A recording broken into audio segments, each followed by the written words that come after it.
Good morning, everybody. Captain Al speaking, or good afternoon, or good evening, wherever you are. This is FTD number 4 flight. Just a couple things on FTD number 4. I'm going to do the flight deck setup, but I'll do it with the mic off, and I'll just go through quickly, and you can follow along. I'll have my pointer there. You can follow along on the cockpit setup, and then I'll stop at the points that I need to talk. Okay, so we'll be in a passenger configuration today, and we're going to have a little change. We're going to have a full load of fuel instead of 820,000 pounds. We're going to have 500,000 pounds zero fuel weight. That'll stay the same, but we're going to have 370,000 pounds of fuel for the fuel demonstration. The FMC is different. We have the NG FMC, so it's the more advanced next generation FMC for a change instead of the legacy.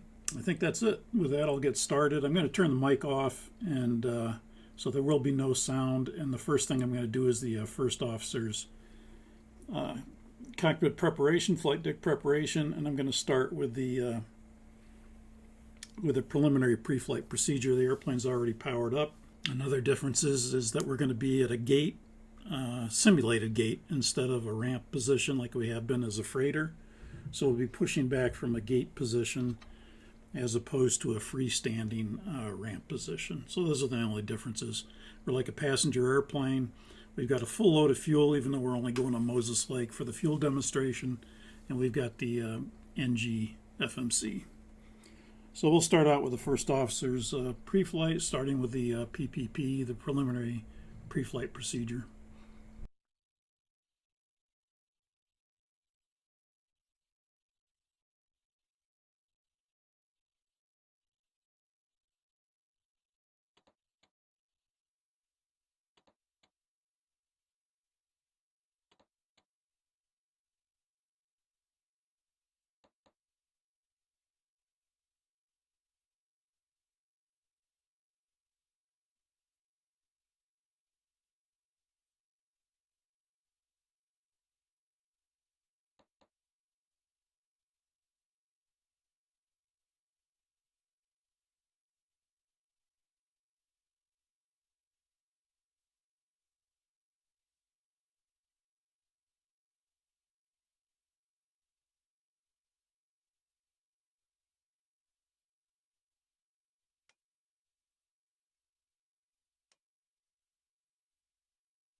And the NG, for those of you that don't know, you can the step size is usually put in as 0, but you can put an R for RVSM.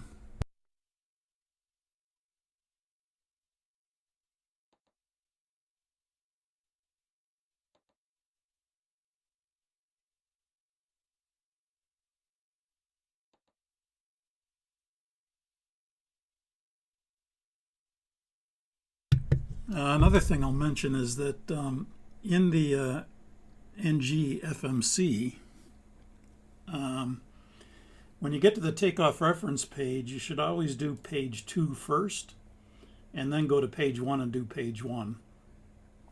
Sometimes if you do page 1 first, and then you come to page 2, if something changes, it can dump everything out on page 1. So generally, in most of these airplanes, whether it be the 747 or the 787 or the 777, when you get to the takeoff reference page and it has 2 pages, you do page 2 first, and then you do page 1 second. So that's why I'm starting on page 2.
Okay, so that completes both flight deck setups for the captain and the FO. So next thing we'll do is we'll do the pre-flight checklist. So Mr. Sylvan, pre-flight checklist. Pre-flight checklist. Oxygen. Tested 100%. Flight instruments. Heading is 332. Altimeter 295 inches. Parking brake. Set. Fuel control switches. Cut off. Pre-flight checklist completed.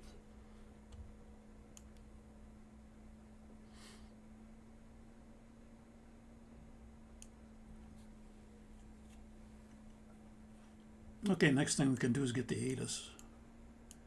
So I think I got it down here. We'll go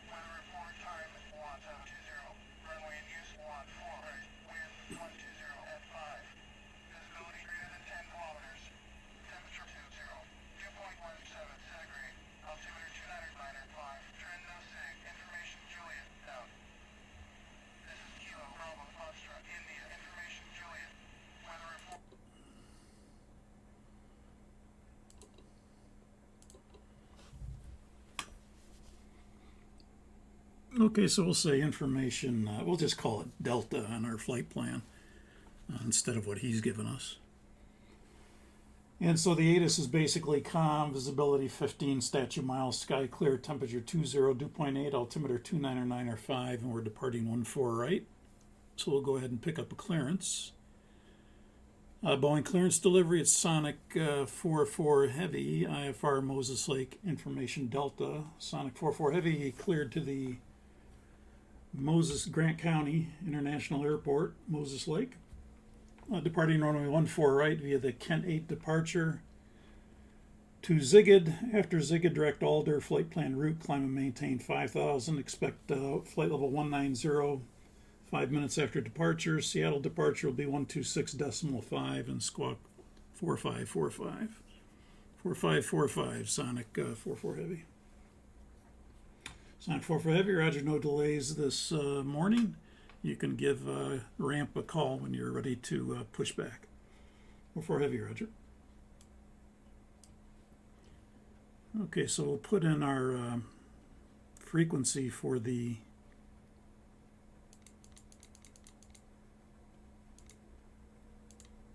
departure, which will be 126, and it'll be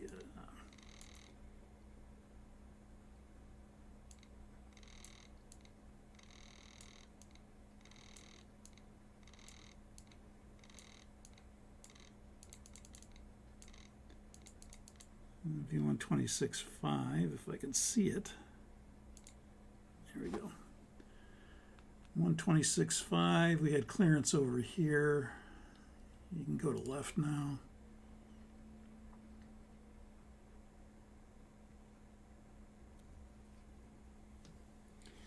So next thing we're waiting for is our final papers, and let me switch to a different layout here. And we got our final papers, and they indicate that the zero fuel weight is unchanged at 500,000 pounds. So we check that, that's no change. And the CG is going to be 25%. And so we'll go to our takeoff reference page and put in the CG of 25. Again, that could be the FO doing this, that could be the captain doing this. Usually it's probably the FO and the captain will check it. So we got 6.0 units on the trim. And we can activate our V-speeds. And before we do that, since we have the Kent 8 departure, we'll go get that. So runway 14 right, we select that again. That'll bring up the departures for the 14 right, which is the Kent 8. And this other one, we want the Kent 8. We can execute that. And then he said after Zigid, direct to Alder, so we'll modify that.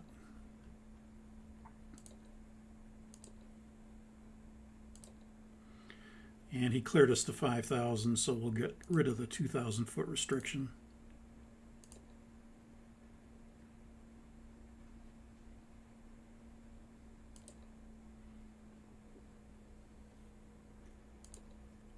And we'll just make sure one more time our takeoff reference page is okay.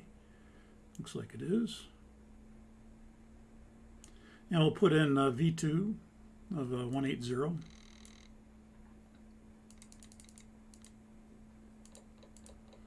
LNAV, VNAV departure.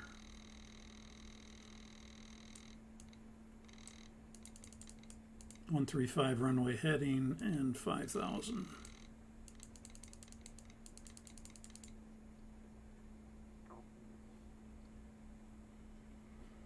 Okay, so we got the ATIS, we got the clearance, we got our final paperwork, and then we set up the MCP, so now we can brief. And let me get this up here. So this will be a left seat takeoff. We'll be departing runway 14 right. It'll be a full TO thrust takeoff. It's going to be a flap 20 takeoff today as well. We'll be coming off the Boeing ramp position at Bravo 4. We'll be taxiing via the expected taxi route is via the Boeing ramp to holding point Bravo 1. There is a hot spot at Bravo 1, and that hot spot is due to aircraft not using Zulu for the full-length takeoff runway 14 right. So we know that we're going to stop at Bravo 1 there. Again, we'll be vigilant just because it's a hot spot. Emergency actions are going to be anything up to 80 knots, call it out. Any problem, we'll reject. If we need to reject, I'll call out reject. I'll bring the thrust levers to idle, disconnect the auto throttle, manually extend the speed brakes, and bring the reversers out. Dry runway today, so I'll add reverse on all operating engines. You note the speed. You tell the tower we're stopping on the runway. Once we stop on the runway, we'll assess the situation. We'll determine whether we can clear the runway or not. If we clear the runway, we'll clear the runway. If we can't, we'll stay on the runway and we'll fight any fire, whatever the problem happens to be, we'll deal with it on the runway. If we need to evacuate, we'll give the code for the cabin to get ready, and then if we need to evacuate, I'll make the evacuate decision. Today we're flying the Kent 8 departure. So let me pull that up.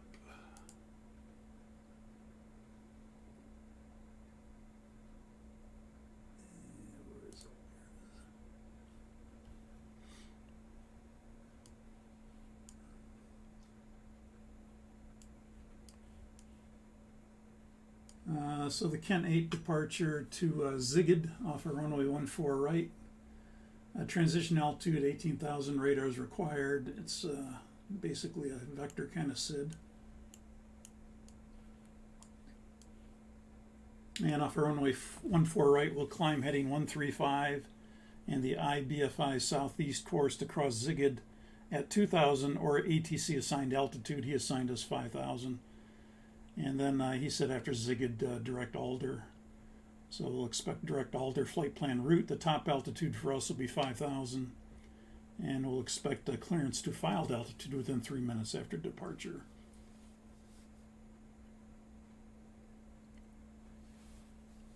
Anything above 80 knots, we start to get into the high-speed regime. So the only thing we'll reject for is an engine fire, engine failure, any fire, predictive wind shear, or unsafe aircraft configuration.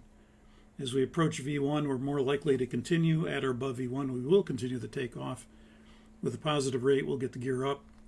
We won't take action on anything until at least 400 feet, preferably 1,000 feet. If there's any memory item that needs to be taken 400 feet on up, I'll initiate that recall for that memory item. Preferably, we can wait till 1,000 feet or above when the workload is less, and we'll take care of any problem if that occurs above 1,000 feet. We'll expect that we are heavy today, so if we have a problem, we could head over to Seattle Tacoma if we have to make an overweight landing, or if fuel dumping is allowed, we'll go to a fuel dumping area and expect to lessen our load. And it's going to probably take almost an hour, 50 minutes to an hour to dump fuel, but the option of an overweight landing is always available if we need to do that. The minimum sector altitude going to the east, we're going to Moses Lake. So to the north and to the east and to the south, it's pretty much 6,400 feet. So the terrain does rise in that area. And I'll be in terrain today, you be in weather. I'll be in terrain only because I can't see the weather or the terrain from your side if it's a training flight. So I'll be in terrain. Usually it's the other way around. The pilot flying is usually in weather and the pilot monitoring is usually in terrain, but I'm going to swap it around just because I want to see the terrain where we're going so we don't run into anything, hopefully.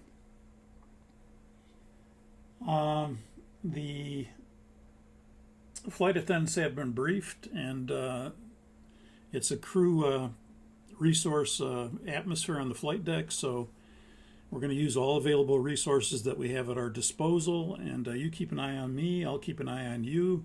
If there's something you don't like, speak up. Don't hold anything back, and we can discuss it and come up to a consensus. Again, overall, safety is number one, and then we're going to have fun number two. Any questions?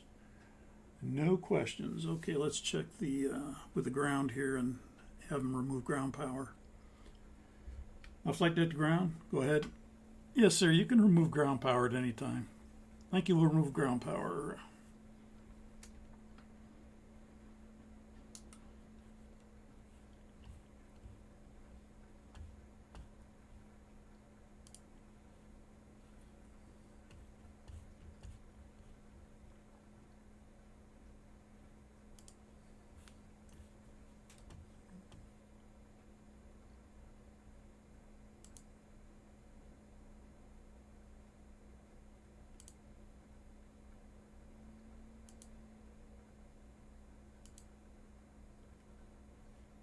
And we'll go ahead and check the doors. And looks like the doors are all closed and automatically armed. Okay, let's go ahead and get a pushback clearance from ramp control. Ramp control, it's Sonic 44 at gate, whatever we're at, gate 88. We're ready to push and start. Sonic 44 Heavy, roger. Cleared to push and start out of gate 88. Cleared to push and start, Sonic 44 Heavy. Flight deck to ground, go ahead. Yes, sir, we'd like to pressurize hydraulics at this time. And verify the nose gear steering is locked out. You're cleared to pressurize hydraulics. The nose gear steering is locked out. Thank you. Cleared to pressurize. Okay, before start procedure.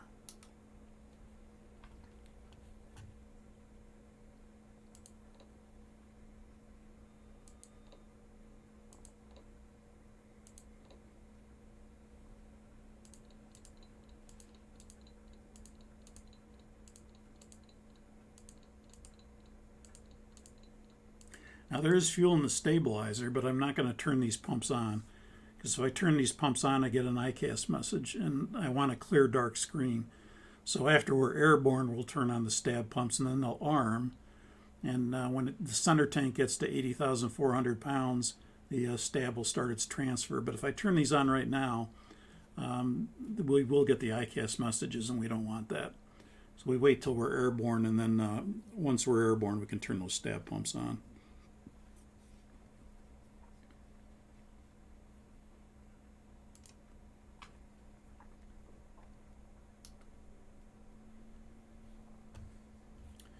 And you'll see as he does the recall here, we've got engine 1, 2, 3, 4 shut down. If I brought those stab pumps on, we'd have those stab pump messages. So I don't want those, so we're going to leave those off until we're airborne.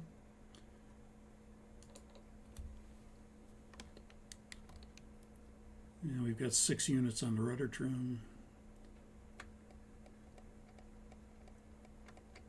Or on the aileron trim, I should say. The stabilizer trim. I get one of them right. The stabilizer trim, 6 units. And the rudder 0, aileron 0. Okay, that's good. Back to engine here.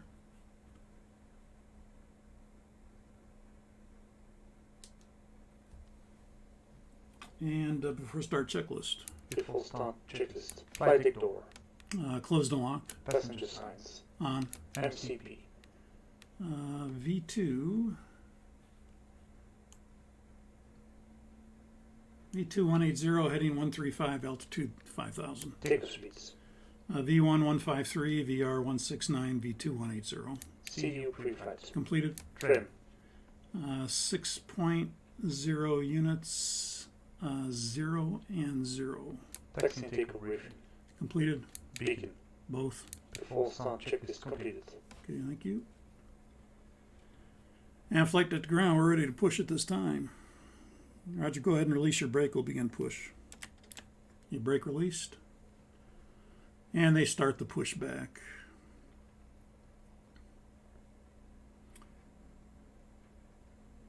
Flight deck to ground, can we start engines in the push? And he says, yes, go ahead. You're cleared to start 4 and 3. Hold on 1 and 2 till push complete. Okay, cleared to start on 4 and 3. Okay, go ahead and start 4 and 3. Starting 4 and 3.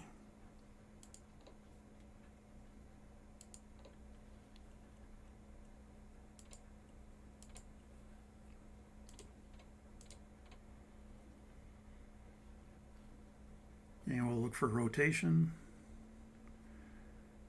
We'll look for oil pressure. We'll look for N1. We'll look for fuel flow. And we'll look for light off.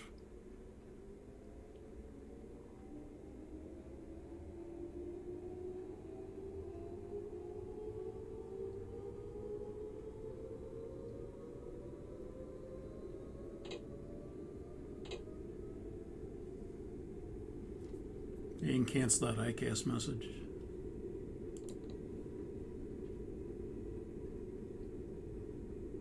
Ground to flight deck, push complete. You can set your brake.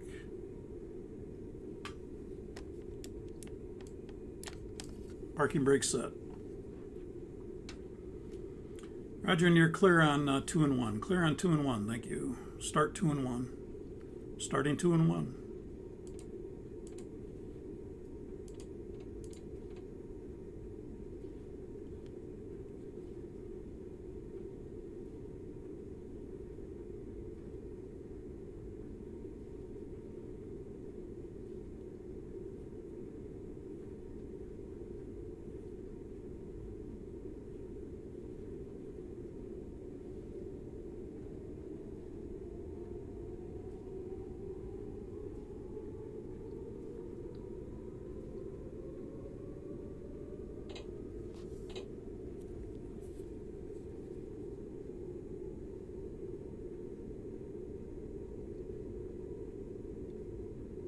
Hey, flight deck to ground, we got 4 good starts now. You're cleared to disconnect and show me the pin on the left side. Verify the nose gear steering is not locked out. Yes, sir, cleared disconnect from the interphone. We'll show you the pin on the left side. Nose gear steering is not locked out. Have a good flight. So long. So long. Hey, before taxi procedure.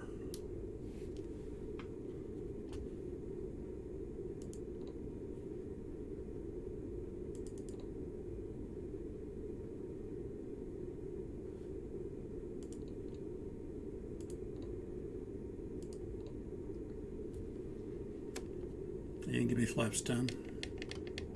Sorry, 20.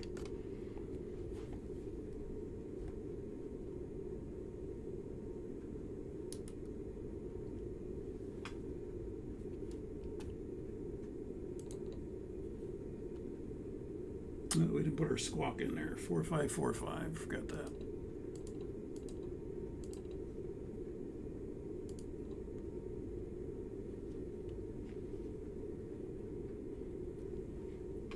Okay, flight control check.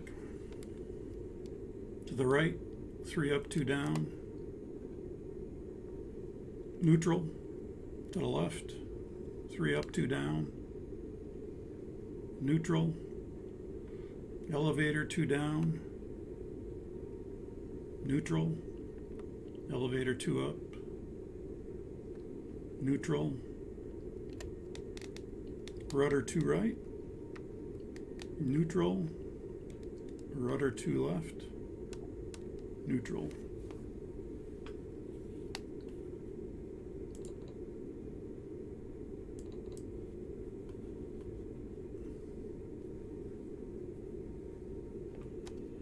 And before taxi checklist. Before taxi checklist. MTS. Auto, Recall. check. Auto brake. RTO, Flight controls. check. And equipment. Clear left and clear right. Before taxi checklist completed. Thank you.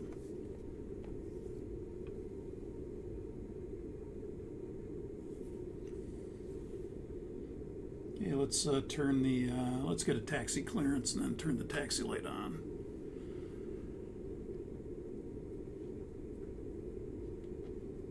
Boeing ground, it's Sonic 44 Heavy taxi. Sonic 44 Heavy, roger, you can taxi via the Boeing ramp to a holding point Bravo 1. Switch to the tower reaching Bravo 1. Sonic 44 Heavy, roger, we'll proceed via the Boeing ramp to holding point Bravo 1 and we'll switch to the tower Bravo 1. Sonic 44 Heavy. Okay, taxi light on.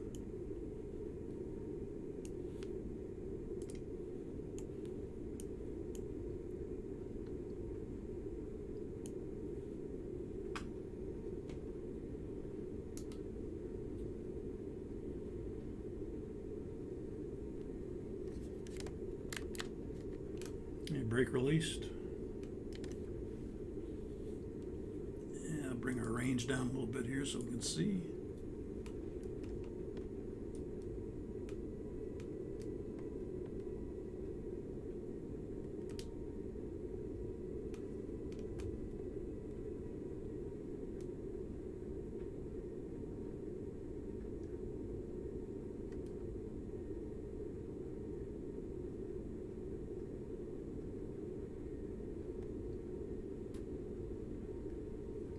Okay, no change on the briefing. It's the Kent 8 to 5,000.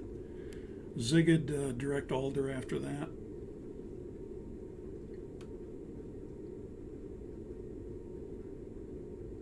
And again, heavyweight takeoff. I'm going to be in terrain. You'll be in weather.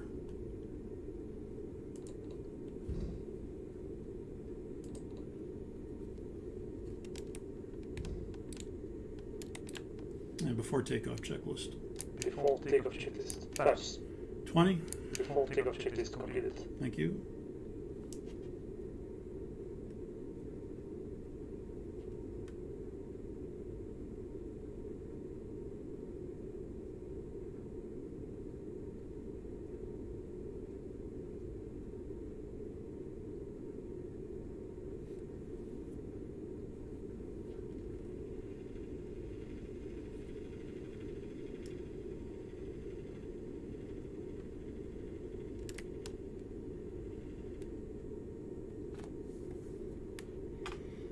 Yeah, I'll be on the takeoff reference page, you be on the legs page.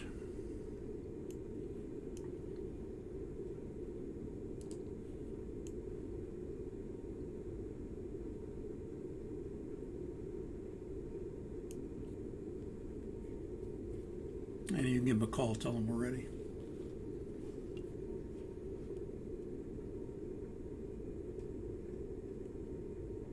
Boeing Tower, Sonic 44 Heavy, we're ready for departure, runway 14 right. Sonic 44 Heavy, roger, line up and wait, runway 14 right. Line up and wait, 14 right, Sonic 44 Heavy. Okay, I see 14 right, I see the markings for 14 right, I see the signage for 14 right. We're going to line up and wait on 14 right.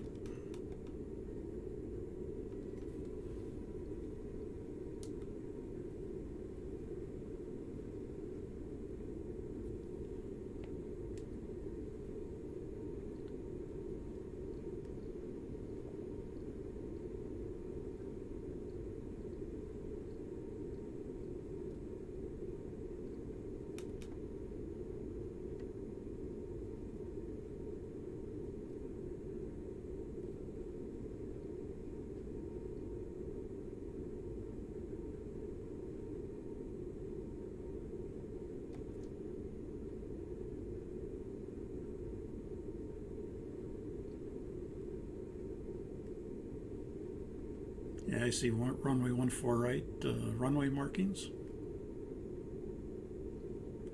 Map agrees.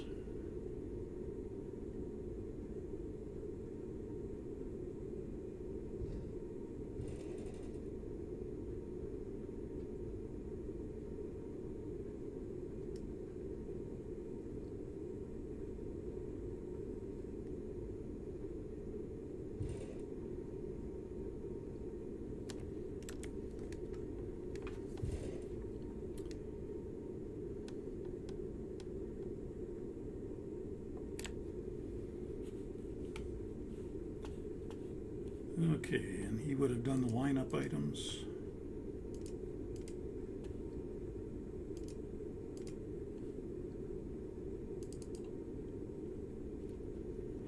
Hey, Sonic 44 Heavy, you're clear for takeoff, runway 14 right. Clear for takeoff 14 right, Sonic 44 Heavy. I'll go ahead and get those on.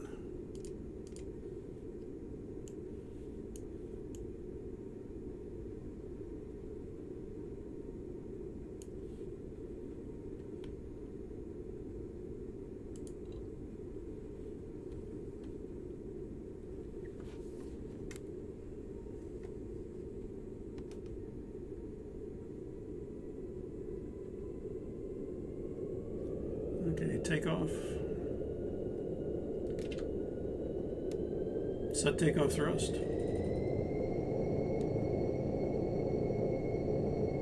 Thrust set.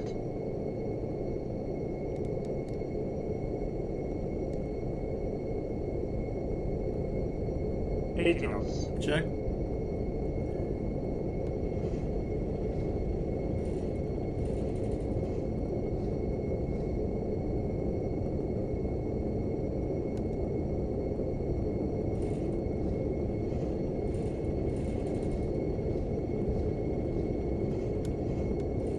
B1.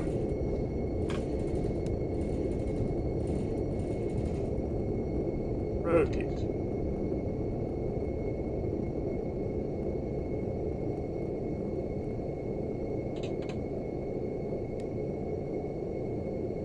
That's the rig, gear up. Positive rates. Gear up.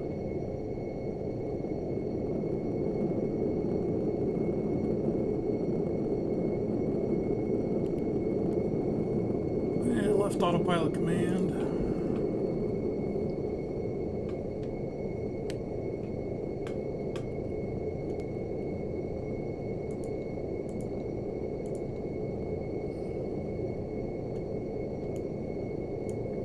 Sonic 44 Heavy, contact departure. Over to departure, Sonic 44 Heavy, good day.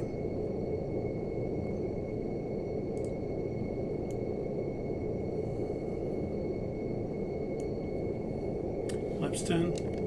Thrust 10. Departure, Sonic 44 Heavy, we're leaving on 1,200, climbing to 5,000. Sonic 44 Heavy, roger, radar contact. Flaps 5. Thrust 5. Climb.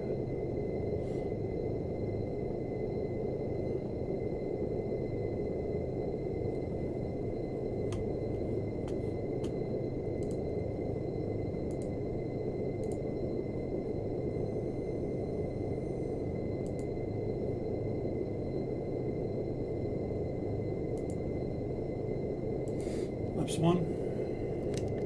Thrust 1.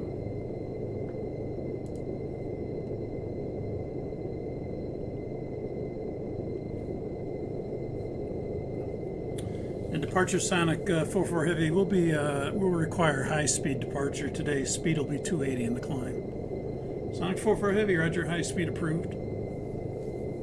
Flaps up. Thrust up.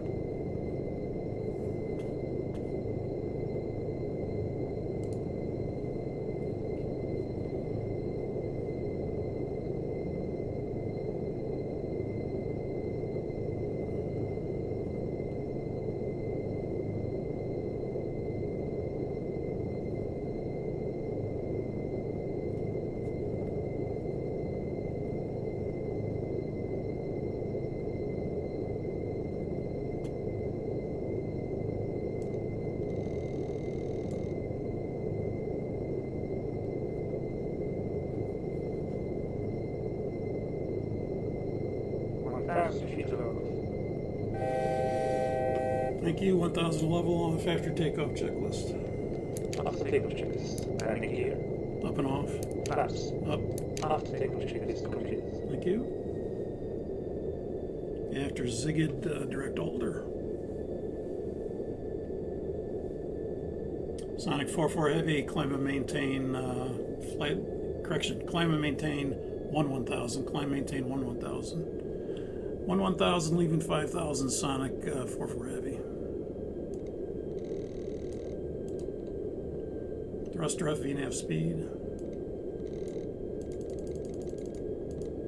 1000 checks.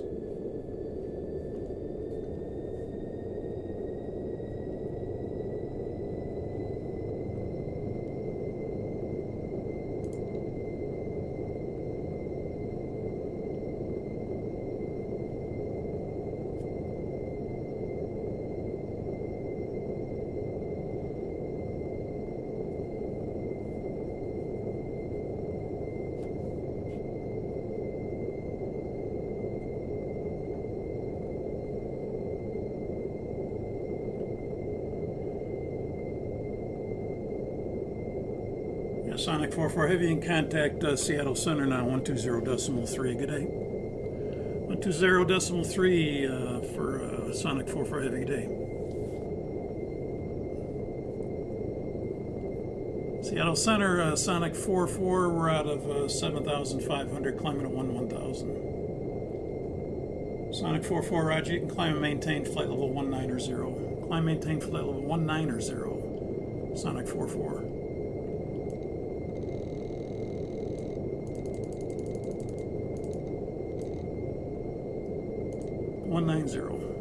Check 190.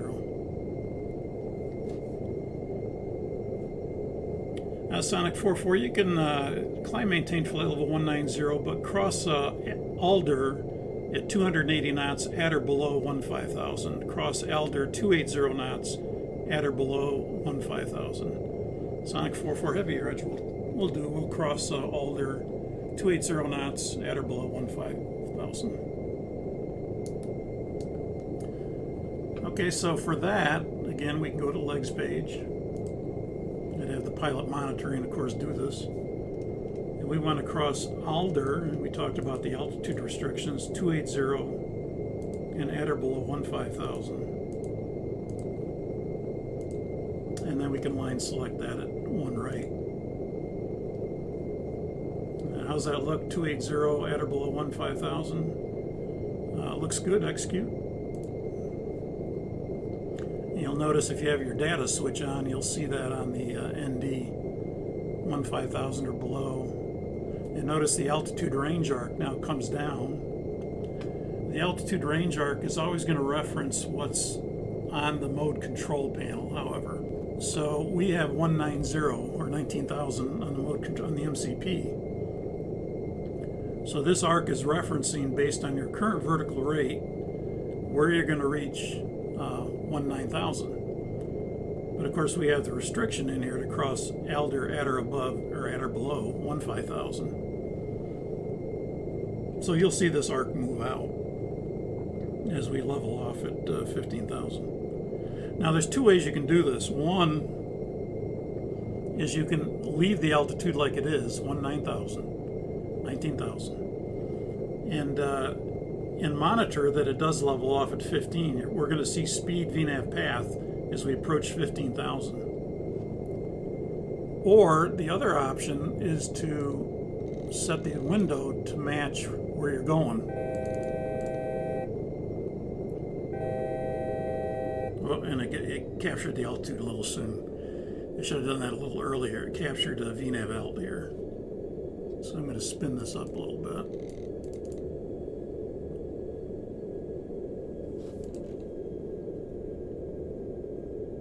And get back up to 15,000.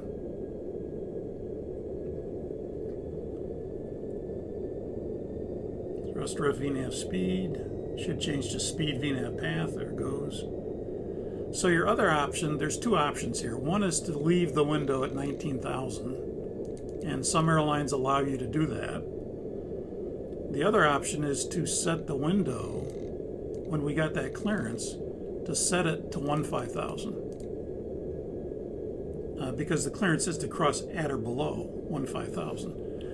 Boeing actually likes you to do this, set the altitude to 15,000, but there's a lot of airlines that will let you leave it at 19. And as long as you monitor that the FMA changes to speed VNAV path, then the airplane, and monitor that it does level off at 15,000, you can leave the window at 19,000. So there's actually two choices there. But the Boeing procedure is to actually put 15 in here. Now, before we get to Alder, ATC says, Sonic 44, you're cleared unrestricted now to flight level 190. So we can come down to we can go delete, and I'll just have him delete it on the legs page. So I'd say to the pilot monitoring, go ahead and delete that on the legs page. He deletes. Now, if we execute this with it at 15,000, it would just go into altitude hold. But if we go ahead and execute that now, and the window's up to 19, it's just going to remove that restriction, and up we go, thrust ref VNAV speed. Now, of course, if we left the restriction in there, once we cross Alder, it would automatically climb to flight level 190, because that's what we have in here.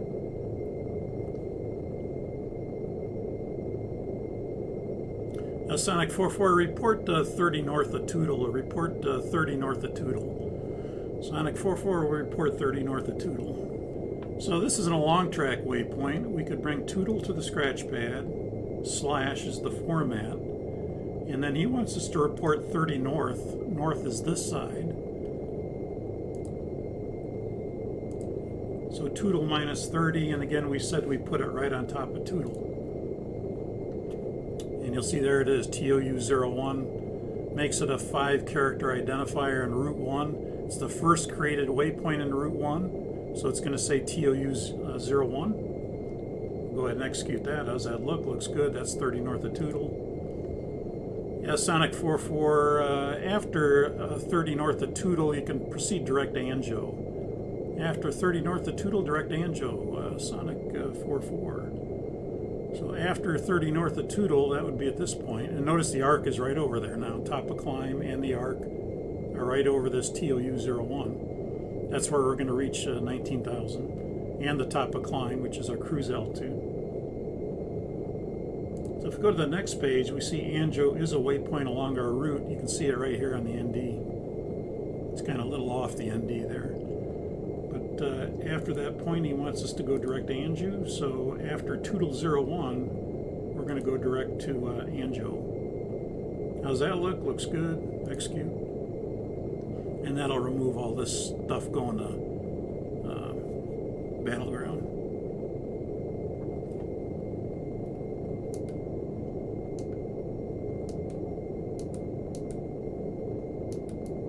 And we'll go ahead and spin our heading bug to course.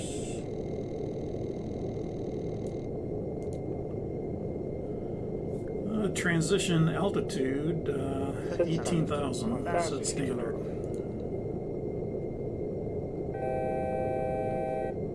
1,000 level off checks. Speed VNAV path. And now our top of climb circle and our altitude range arc are the same because we're reaching our cruise altitude. And again, the enunciation changed from thrust ref VNAV speed to speed VNAV path as we level off at our cruise altitude. Now remember, there were multiple ways that we could have gotten rid of that restriction.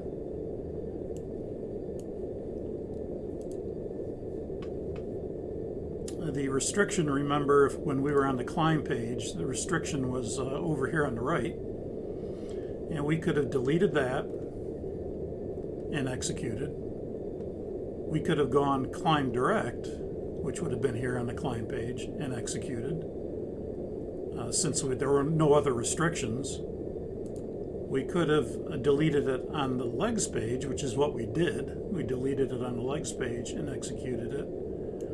Or the other way would be we could have spun the window or had the window up here at 19,000, and we could have simply pushed the selector, which would have removed the next altitude restriction, which was the altitude at Alder at 280 at or below 15,000. So any one of those four methods would remove the restriction.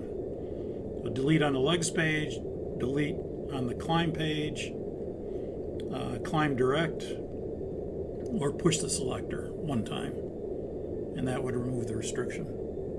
Now you'll notice on the legs page that everything is dashes here now. And that's because we're at our cruise altitude. Normally you'd see some predictions, but then dashes. The dashes indicate that these waypoints are going to be crossed during the descent. Now actually we're still, 111 miles from Moses Lake at 19,000. So we probably are not going to descend like Angel. You'd think there'd be a prediction there. So normally you would see some predictions here. I think this is a little early to have all dashes. So you might have a prediction here, a prediction here, a prediction here, but then eventually you're going to see dashes. And dashes mean that those waypoints are predicted to be crossed in the descent. And because we don't have an end of descent point, the FMC can't make calculations to those waypoints.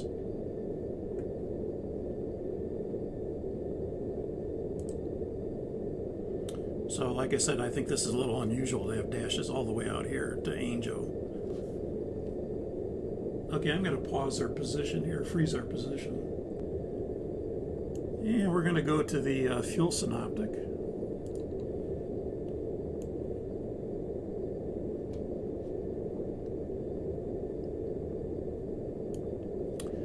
And you'll notice on the fuel synoptic, okay, so we've got 356,000 pounds of fuel. Normally main tanks 1, 2, 3, and 4. Main tanks 1 and 4 contain 30,000 pounds. That'd be around, 14, 13 tons. Main tank 2 and 3 contain 84,000 pounds each. The reserves 2 and 3, usually their maximum is around 8,900 pounds each. Depends on the fuel density. The stabilizer has 22,000 pounds in it, and the center tank has about 115,000 pounds. And whatever that correlates with kilos, you could take half of that and a little less than half of that, and that'd be the tons, the tonnage. So basically 30,000 pounds main 1 and 4, 84,000 pounds main 2 and 3, 8,900 pounds in reserves 2 and 3 each, stabilizer 22,000 pounds, and the center tank 115,000 pounds. So once we're airborne, we would turn on these stabilizer tank pumps. It used to be, I don't know why they changed this, but it used to be that we would turn these on the ground, and they would be armed like they are. You'll see them down here armed now. They're armed. They're in blue, indicating they're armed. And then we would just leave them. And when this got to 80,400 pounds, the stabilizer pumps would start pumping that fuel out of the stabilizer into the center tank. And you had to turn the stab pumps on or you get ICAS messages. And the ICAS messages, when you did a recall, would tell you something's not right. So, but now it's the other way around. They turn, and I forget when, I think they did change this, but it's been so long since I've been on the passenger airplane that now these are left off. And once you're airborne, they turn them on. And I forget what the reason is for that. But if you leave them off on the ground, you're going to get the ICAS messages, and you're supposed to have clear ICAS messages when you take off. So these really come on after you're airborne. And I can't remember the reason for that, but I know it did change. I've been dealing with freighters so much in the last several years that I forget about passenger airplanes.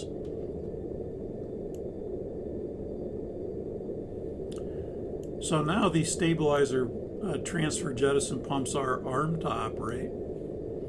And again, they will operate when the center tank has enough room for that stab fuel to go into the center tank. So we got to make some room here, basically. So the system, the fuel management system cards, or the fuel system management cards, I think they're called FSMCs. The fuel system management cards, they control the whole show here regarding the fuel system. And when the center tank gets down to 80,400, they'll trigger the stab pumps to start working. There's two of these cards, just like there's two jettison cards. There's two fuel system management cards as well, and they're just circuit boards. And so if one of those fails, the other one can take over. If both of them fail, then you'd have a problem. We'd have to manually manage the fuel system. So what I'm going to do is I'm going to start the fuel dumping here, or accelerate the rate. Not dumping, but accelerate the rate. So you're going to see the fuel start to decrease here rapidly. And I'll stop the fuel as it gets to 80,000. Right about there is good. And so you'll notice we're below 80,400 pounds. The stabilizer pumps turned on automatically. And then these two transfer jettison pumps are going to pump that fuel from the stabilizer tank into the center tank now. We don't know that's happening. Unless we're looking at the synoptic, we don't know. You know, there's no ICAS message. There's nothing up here that shows that it's occurring on the fuel panel. So you really, unless you look at the synoptic, you don't have no idea that's going on. And it's a perfectly normal situation. Now, if the valves did not open up, then you're going to know. So for some reason we got to 80,400 pounds and the stabilizer pumps, the pumps did not turn on, you're going to get an ICAS message for that. Because you're going to have a CG problem eventually. With this 22,000 pounds in the stabilizer and the pump's not working, not transferring the fuel, you're going to have a CG problem, and the checklist would address that. But in normal operations, that stab fuel will transfer to the center tank. And I'll go ahead and start the fuel accelerating again. I'm just waiting for the messages here to come up.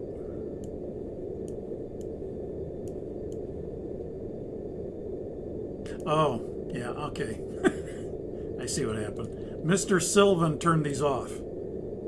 He'll probably turn them off again. Let me go disable them. But I got to turn them back on otherwise. Yeah, see that? He just turned them off again. So he's doing my PNF pilot monitoring functions. He's doing them automatically, and in this case, he knows the stabilizer was empty. We got the ICAS messages, so he reached up here and he pushed them off. But let me disable him for a second.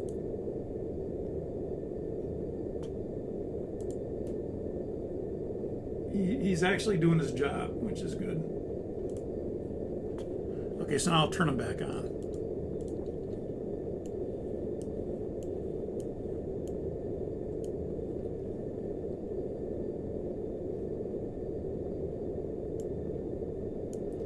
Okay, so we get these fuel low, stab right, fuel low, stab left messages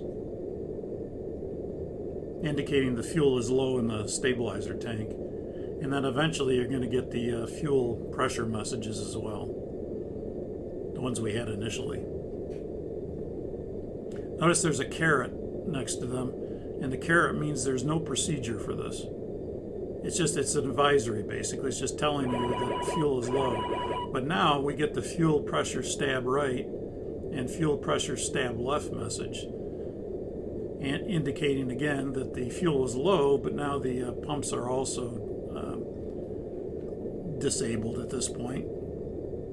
And now we can check the fuel in the stabilizer, and we can see it's basically zero. So we can go up now and turn those pumps off. And that's what Mr. Sylvan, my first officer, did for me automatically. But now I'll reach up here and turn them off manually. And now you can see the ICAS messages go away. The center tank is feeding all 4 engines now, as it has been. And the fuel is out of the stabilizer. We'll continue to burn out of the center tank until the fuel is depleted from the center tank. So we'll go ahead and speed that up now for that.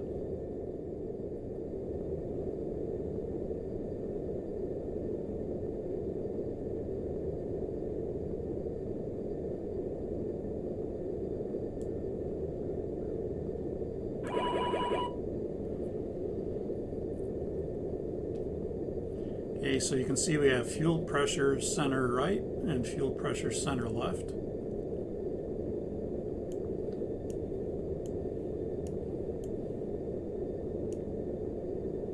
You'll notice, however, we do not have pressure lights up here yet.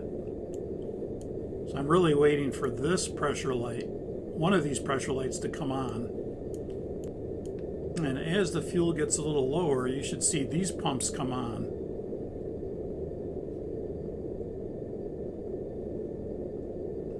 And here they come. So you notice the override 2 and 3 pumps are on now. We get the little arrow pointing to main tank 2 in this case, which is an older airplane, where the fuel will be taken from the center tank and put into main tank 2. There's a scavenge pump that does that. I'm going to put the fuel back to normal now.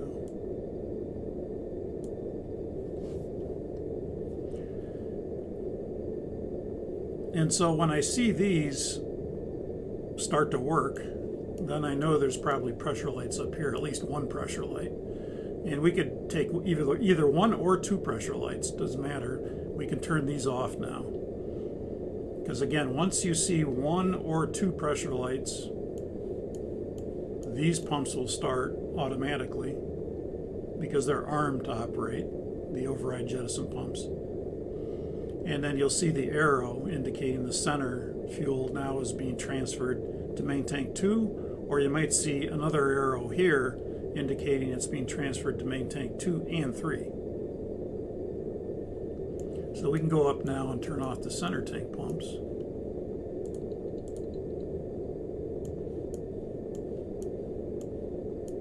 And we see the ICAS messages go away.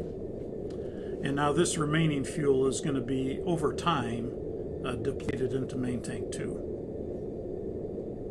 Or main tank 2 and 3, if you have the jet pumps. You either have a scavenge pump that goes to tank 2, or you have actually 4 jet pumps, 2 on each side, that go to main tank 2 and 3.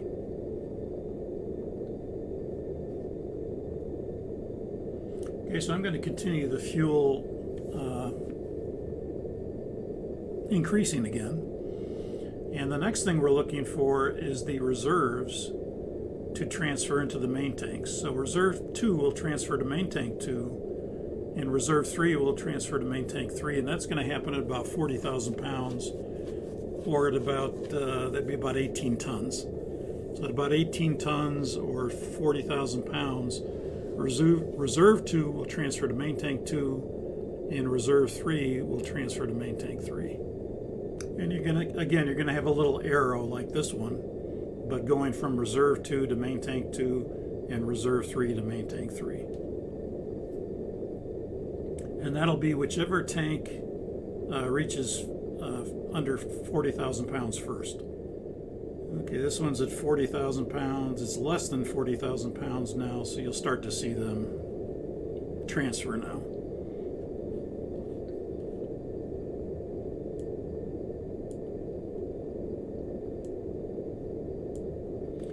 And this fuel that goes from reserve 2 into main tank 2 and reserve 3 into main tank 3 is done by gravity.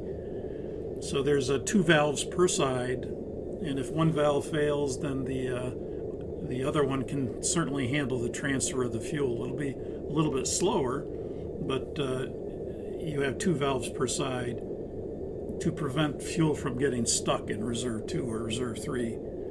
Since all it is valves opening up and gravity assist basically in the fuel running downhill into the tanks.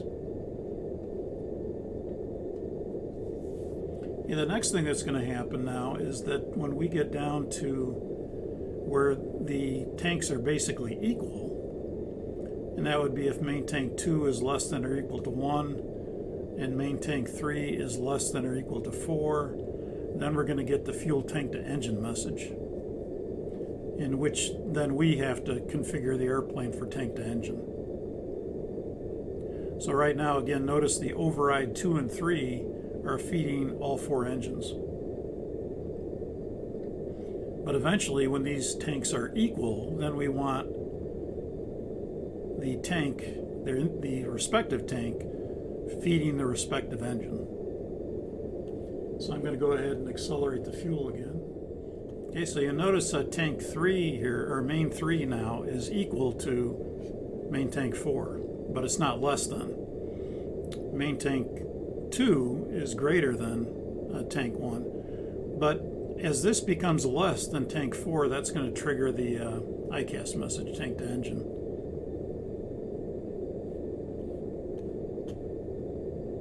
So equal usually does not trigger it, like right here.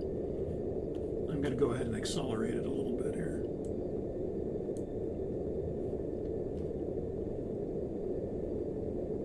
Okay, you'll see as we get a couple 100 pounds below less than or equal to 4, we are less than, but now we were equal, now we're less than. So you'll see when we get 200-300 pounds difference here, that'll trigger the message.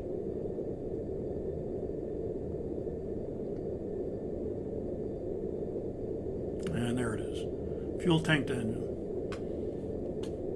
I'll go back to normal on the fuel. So now we can see 3 is less than or equal to 4, and 2 is less than or equal to 1. Well, actually it's not, but this triggered first. It's got a little more fuel in there from the center feeding the fuel into main tank 2. And again, that imbalance is nothing for this airplane. A couple thousand pounds is not much of an imbalance in this airplane. So we go upstairs now, we'll go tank to engine.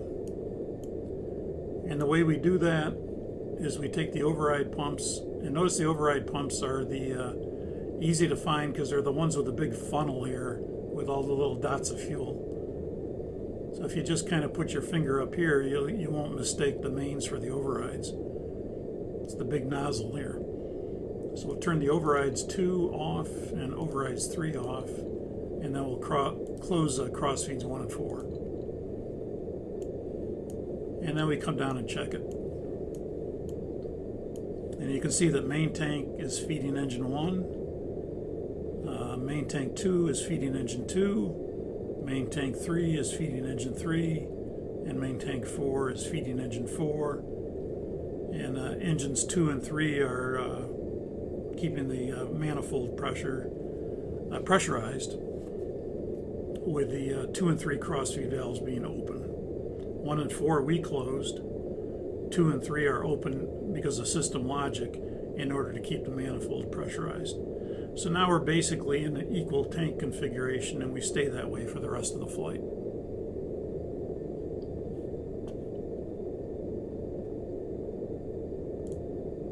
Okay, I'm going to release our position. We're going to fly a little bit. And the next thing we're going to look at is the let's look at the nav data page. So the way we get to the nav data page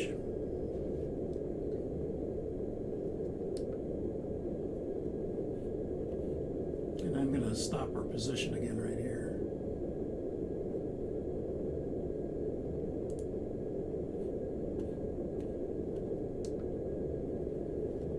So the way we get to the nav data page is you can push the initref function key, and that'll bring up one of the initialization reference pages. We don't care which one. In this case, it brings up the approach reference page because it thinks that that's the page we want to look at for landing. But if this isn't the page we want, and in this case it's not, we can go to the index, and then that'll bring up the initref index, and then from here we can find the nav data page. These are all initialization pages or reference pages. And the nav data page happens to be a reference nav data page. And in the ident, remember we said you can put anything like a airport or nav aid or a waypoint or destination runways. So if we put in, let's put in JFK for Kennedy Airport. This would be an airport. You get the lat long and the elevation like we talked about in the briefing. If you put a nav aid, like let's put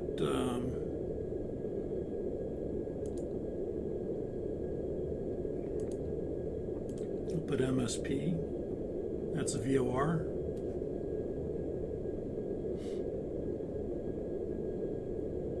And in this case it gives us the frequency, the lat long, the magnetic variation, and the elevation of the nav aid.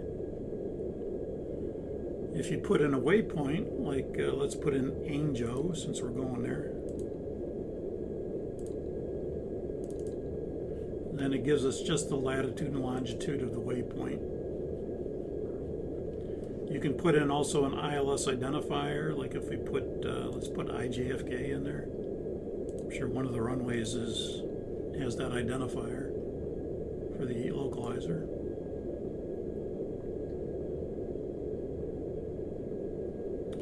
And in this case, it gives us the frequency, 109.5, the lat long, the magnetic variation, and the elevation of the localizer.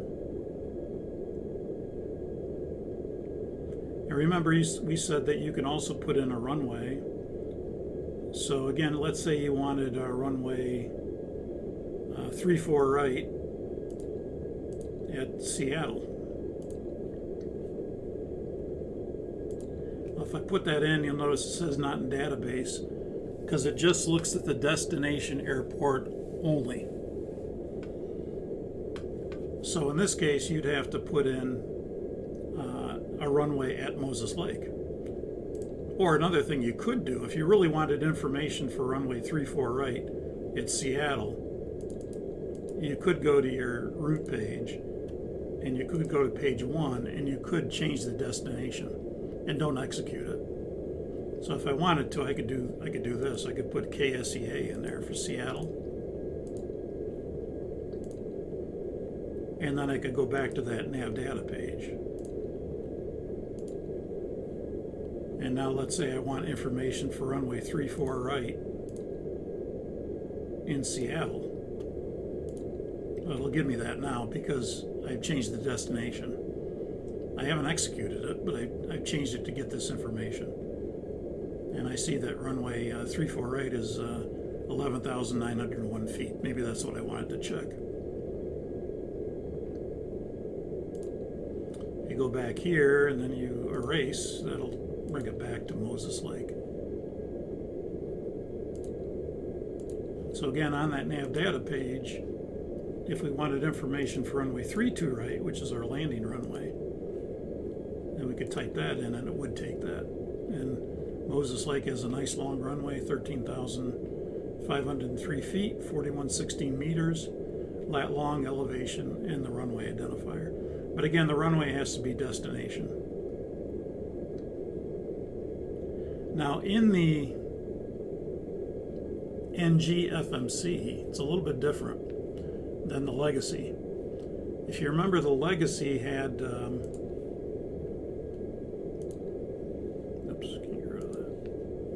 Legacy had, I should be able to delete that.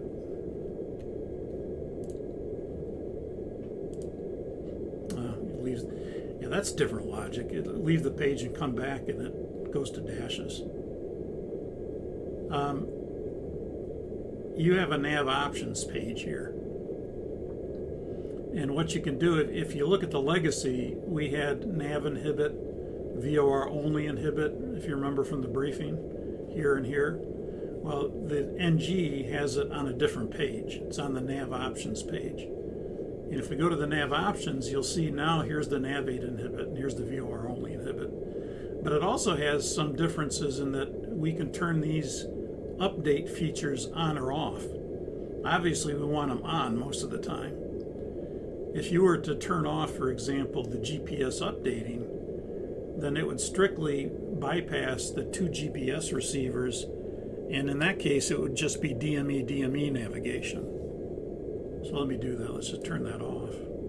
You'll see it says off in big font, and notice down here it went to DD, which means DME. So now GPS is out of the picture because we've turned it off. So we have 2 GPS receivers that are working, but we've told it don't use those. Use DME for position updating with the 3 IRS positions. Turn it back on, it says GPS. If you were to turn off the DME update, you'll notice nothing happens down here because GPS is going to take priority over DME. But if I turn off the GPS as well, then I've told the system, well, don't use DME, don't use GPS. So the only thing it can really use is the radial DME or IRS nav only. In this case, it can't find a radial DME. So it would be, in this case, the 3 IRS positions combined into one. And that would be giving us our position.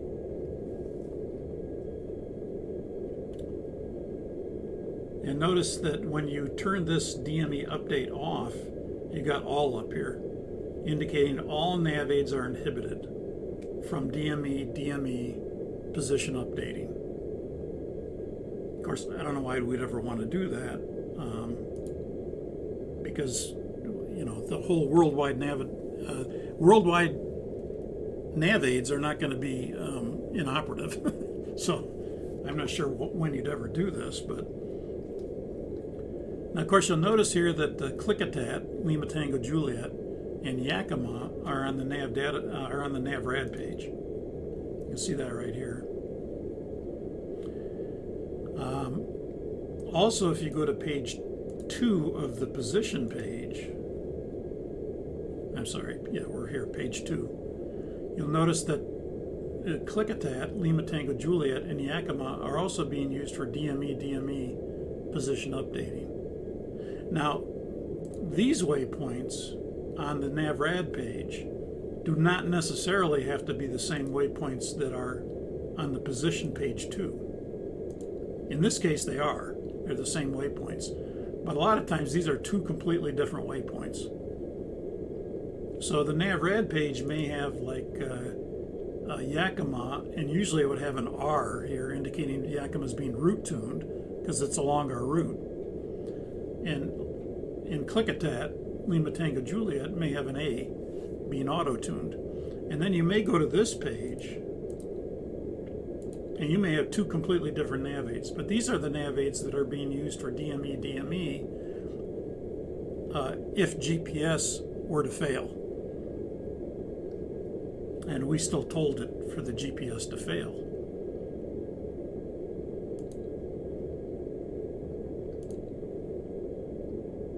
Oops, go here.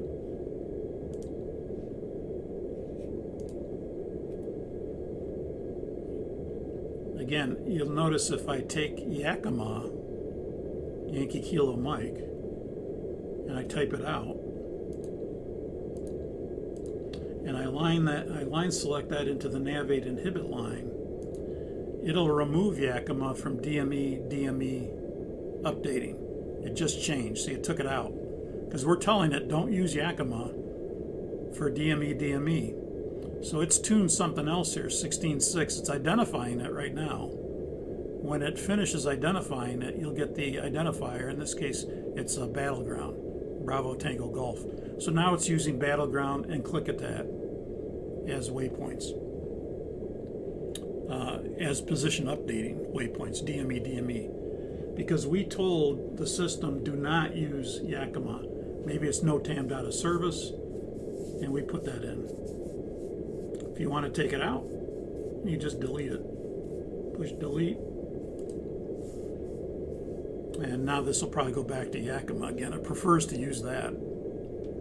Again, it looks at the geometry, where you are, the angle distance, the distance total. It looks at the signal strength, everything, to determine what it wants to use for position updating.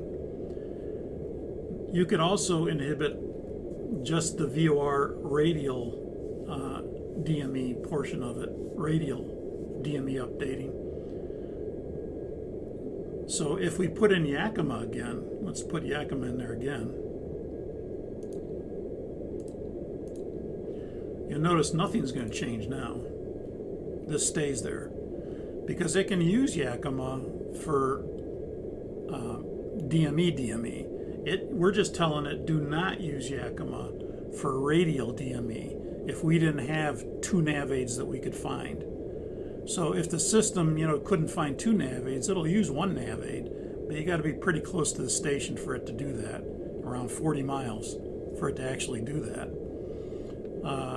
But if we told the system don't use Yakima, because I know it has notoriously bad radials, it won't use Yakima for radial DME updating. But it can still use it for DME updating. And again, if you want to get rid of it, delete it.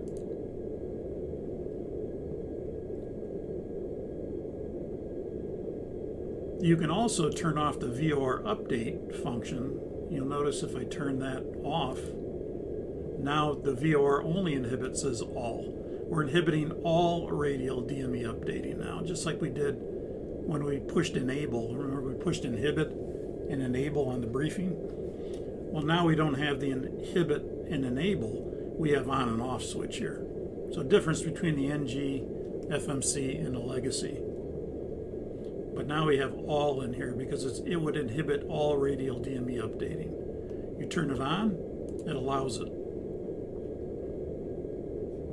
Localizer updating, same thing. You can turn it on or off. Again, the highest form of position updating is GPS. So we want that on if it's working. And sure enough, we have two GPS receivers. One can fail, the other one could handle the job just fine.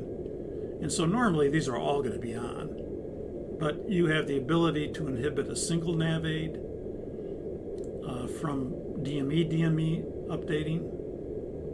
You can inhibit a single nav aid or two from VOR radial DME updating, or you could inhibit the whole thing down here by going off.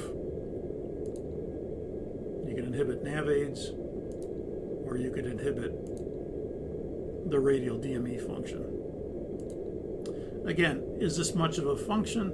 We explain it, but in reality, do you ever use this? Probably not, because if GPS is working, it's going to be doing the position updating off the 3 IRSs. The 3 IRSs never update. They're random.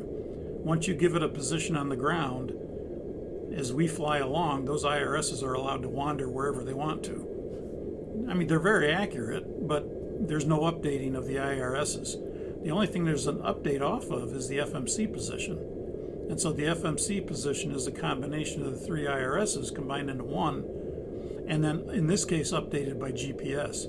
And so when we're at the tip of the triangle, which is right here, that is the FMC position. The 3 IRSs would be the FMC inertial position, and then the GPS updates it, and the difference is called the bias. So maybe the 3 IRS positions, maybe its actual position is right here where my pointer is. But the actual position of the 3 IRSs is right here, but it's updated by GPS to be right here. And the difference is called the bias.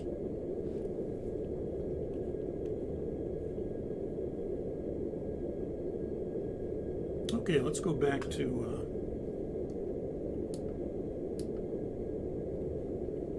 I'm going to release our position.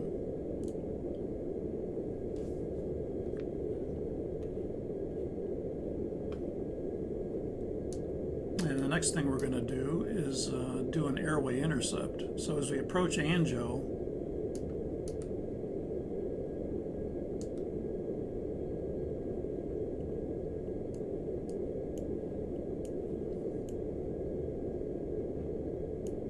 ATC says turn right to a heading of 100, Sonic 44. We'll turn right to a heading of 100. And he says that you're cleared to intercept Victor 497 to Sunid, Victor 298 to Pascal, Papa Sierra Charlie, direct Watsy, direct Pelly. And we read that back. Sonic 44, Roger, turn right heading 100. We'll intercept Victor 497 to Sunid. After that, Victor 298 to Papa Sierra Charlie, direct Watsy, direct Pelly for Sonic 44. Sonic 44, Roger. And then I'll tell the pilot monitoring, go ahead and do that. And then I'm going to verify it. So we'll bring it up here on the, we'll use the first officer's side, I guess, to do this. Well, let's just go to a better, so you can see it a little bit better. I'm going to go to the big display. So we're on a heading of 100, heading select. We'll go here. He gave us an airway intercept. So when I hear airway, I think route page. So the first thing I do is go to the route page. Then the first part of the clearance, just like in the briefing, was to intercept Victor 497 to Sunid. So we're going to type out Victor V, which is the airway, Victor 497. And where do we line select it? Always to the top. And then the computer says, okay, Victor 497 to where? We need to tell it. We're going to tell it Sunid, because that's the clearance.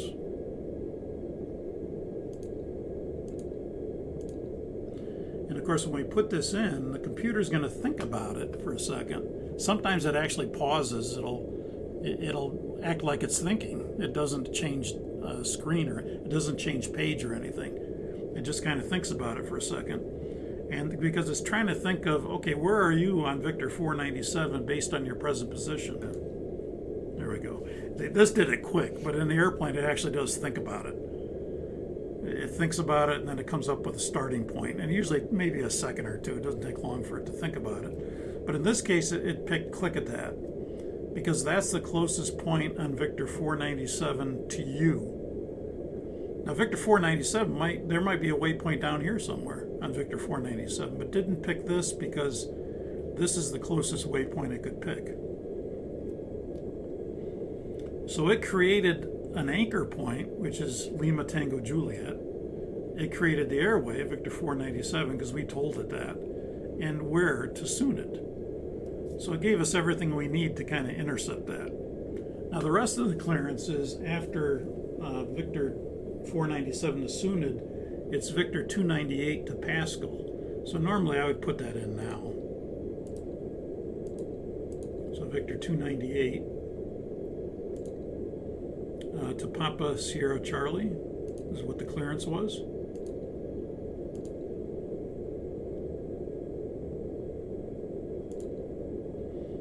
And then after that, it was direct to Watsy, direct to Pelly. So we're going to put Watsy in. Whiskey Alpha Tango Sierra Yankee.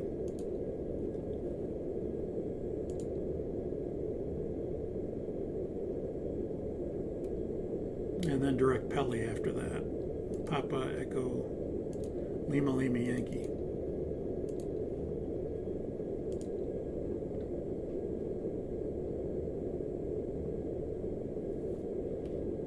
So we got Victor 497 to Sunid, Victor 298 to Pascal, direct Watsy, direct Pelly. How's that look? Looks good, execute. Okay, so now you'll notice click at that, Lima Tango Juliet, is the active waypoint. Now that may be okay. You see it has dashes. The dashes indicate that it will auto sequence, and click at that should go white and Sunid will go magenta. But again, sometimes this doesn't work depending on the distance you are away from it. In this case, let's see where we are. We're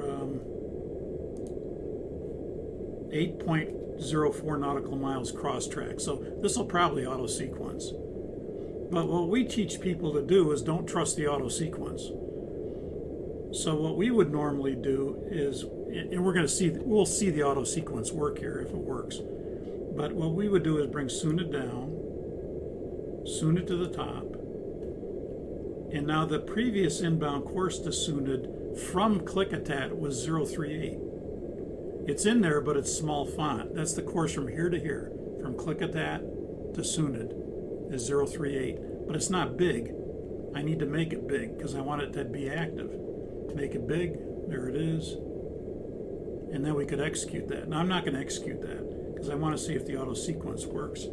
So let's go, and it did work, by the way. Did you see it? I don't know if you saw that. It just sequenced.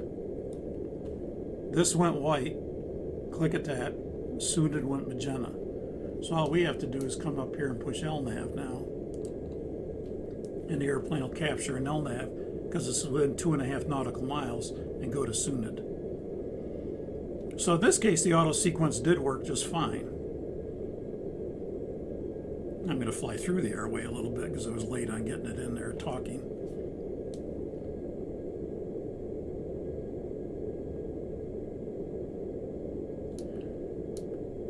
But normally what we'll teach people to do is, especially on check rides, don't trust the auto sequence and just draw a line into SUNIT. So we could have brought SUNIT down, SUNIT to the top, put that 038 course in there, and that would kind of do the same thing as what we just did, and it would get rid of Klickitat. When you execute that, Klickitat would go away, SUNIT would be the active waypoint, and off we go. So again, the auto sequence will work if you're close enough to the waypoint, within about 21 nautical miles. But if you happen to be further than that, it may not intercept. And so we generally teach people to intercept a line into SUNIT on that course. It's kind of going towards SUNIT, but it's not on the airway. So I could also do this. I could go to heading select, because I see it's not quite on the airway. It's kind of angling in, but slowly. See, so I could go heading select, and then I could go back to LNAV when it gets a little closer. It looked like it was just going to kind of parallel for a long time, and then get back on course. But I want it back on course now, since I flew through it a little bit.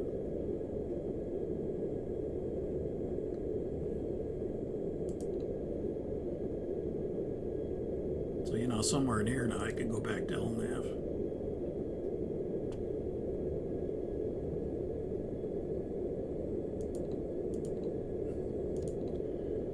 Now maybe ATC says, Sonic 44, hold at your present position, please, with right turns. Hold your present position, right turns. So we can go to the hold page. When you push hold, you're going to get a legs page with hold at boxes and the PPAWs. We said if we wanted the PPAWs, which we do, with right turns, it'll default to that. And you'll notice if I bring the range down a little bit, hopefully we can do this before it gets there. You'll notice the holding pattern is kind of behind us. You see it's right here. But all it looks at is where I execute. So if I were to execute right here, it would go ahead and hold at that present position. Even though I put it in, it's waiting for me to execute it.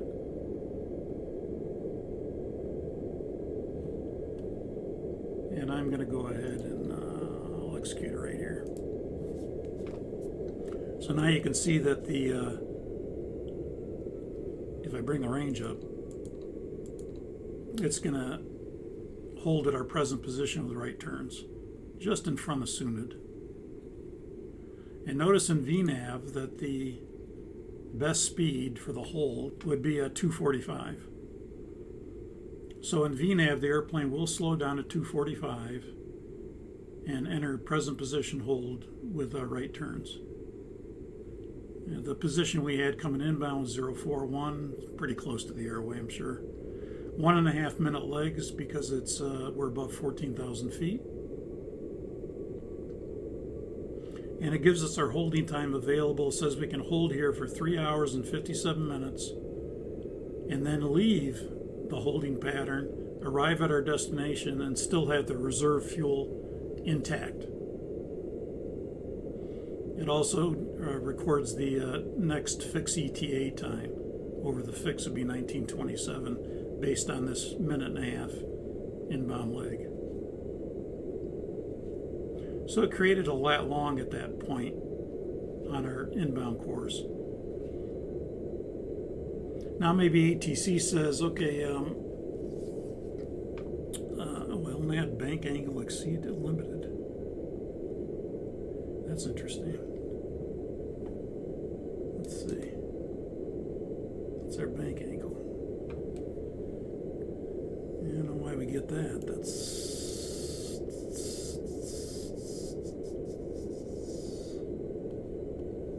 That's a strange message to get because our bank angle is only, 10 degrees here. We're in LNAV, 10 degrees. The LNAV can go up to 30 degrees. We're slowed down to our best hold speed.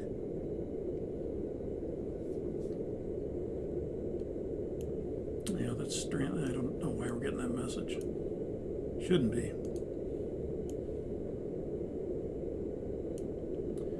And again, we always bring our heading to course.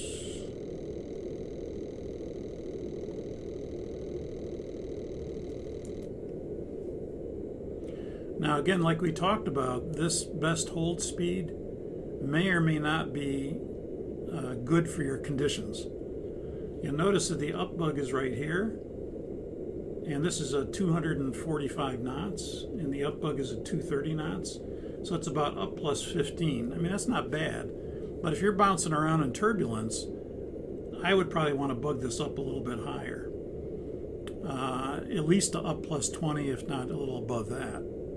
So you could always modify this speed by simply speed intervening and then, bugging the speed up to what you want. So maybe I want it at 250. I want it at least 20 knots above the up bug for maneuvering, especially since we're going around a holding pattern. So if we're kind of bouncing around here, I'd probably want that speed just a little bit higher for safety. I could go to, 255, 250. Gives us a little more maneuver capability. At least up plus 20, if not a little above that, depending on how bad you're bouncing around while you're holding. But if it's smooth, no problem. We could use the FMC speed, 245. Sonic 44 Heavy, you can expect the ILS 3-2 right into Moses Lake. And the current weather at Moses Lake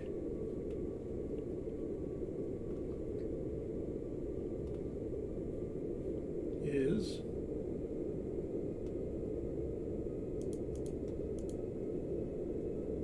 current Moses Lake weather, wind 300, 10 knots, visibility 10 miles, sky clear, temperature 19, dew point 13, altimeter 29er, 89er, ILS runway 32 right is in use.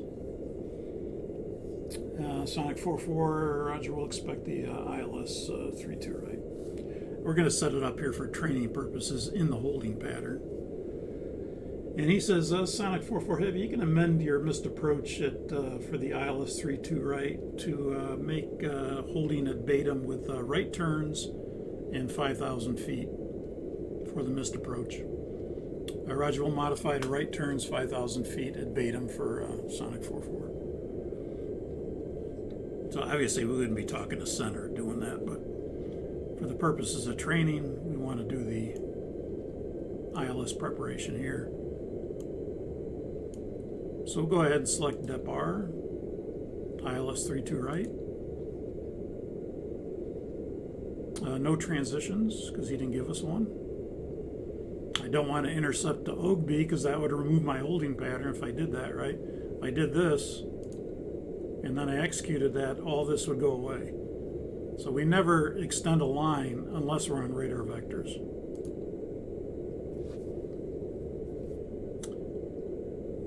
we'll go depar. There's that message again. I don't know why we're getting that, because we're at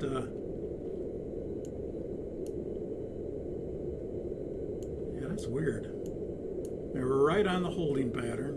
We're at 245 knots, which is slow. We're at 15 degrees of bank, and we got that message.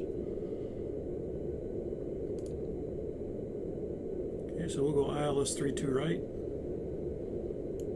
We'll execute that. And then he said to modify the missed approach hold. So the missed approach hold is going to be at Batum. And you'll notice at Batum, we have hold at Batum, but it just says hold at Batum. There's no way to get information here. So what we have to do is go to the hold page, the hold key. Now we get the hold for the present position that we're in. But you'll notice it's page 1 of 2. So if we go to the next page, then we'll have the hold at Batum. You'll notice also that we got all this stuff in there still that we're going to want to get rid of. If you notice, if I bring the range up, you see here we are holding. After the hold, we're going to go to Sunid, and then we're going to proceed to Pascal, and then to Watsy, and then on into Moses Lake. But we got all this stuff still here. And all this stuff is the unwanted route segment from the modified route. From modification of intercepting Victor 497 to Sunid, Victor 298 to Pascal, direct Watsy, direct Pelly. This is still in there, so we got to get rid of that. But before we do that, he said to change that from left turns to right turns, so we just type R. Again, you could put /R, but again, why do that? It knows the difference between a letter and a number. So we're just going to go R. And we want 5,000 instead of 4,000. Missed approach at Batum is 5,000. We're going to put it's 4,000. We want 5,000 because that's what he told us to expect. And we'll execute that. Now we can get rid of all this other stuff. Right now we're still in the holding pattern. We have a discontinuity. We want to remain that way because we haven't been cleared out of the holding pattern yet.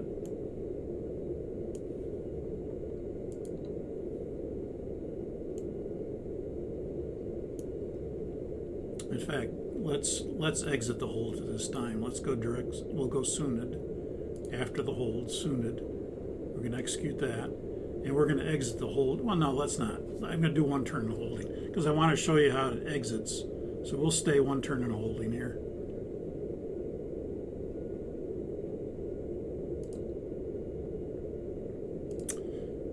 Okay, so legs page is good as it is now. We got the hold, Sunid after the hold, assuming we're going to go there. Benty, Pascal, Watsy. Now again, as long as it's in the hold, it's going to continue in the hold. It's not going to leave and go to Sunid now. And we verify that by the fact that it stayed magenta. It stayed magenta, it starts turning, it's still in the hold.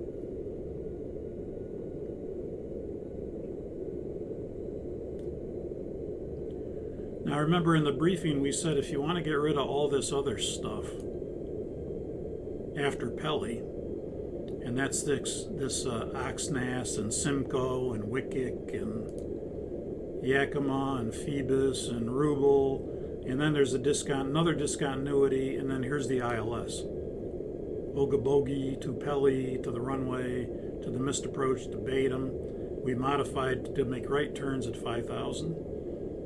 I could also change this to 5,000 if we anticipate that he's going to give us a change there. I could make Batum at 5,000 too.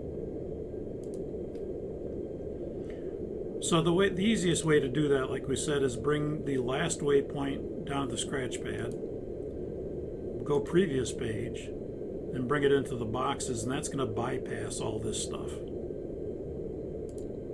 And then all we have to do is delete one waypoint, which is Rubel. Okay, now we're left with, you can see the hold, Sunid, Benty, Pascal, Watsy, Pelly. They got rid of all that other stuff. This is the ILS. Okay, now after Pelly, since our route goes to Pelly, we could bring the runway after Pelly, or we could simply bring Pelly, assuming we're going to get radar vectors more than likely, Pelly into the boxes, and what that would do is bring the runway after Pelly. Pelly, the runway, and the missed approach. And that's kind of what we want. We're anticipating that we're going to go WotC direct to Pelly, because that's what he told us, and bypass that Ogawabi, whatever that Ogawabi waypoint is. So we'll execute that. So we kind of modify it the way we want it now.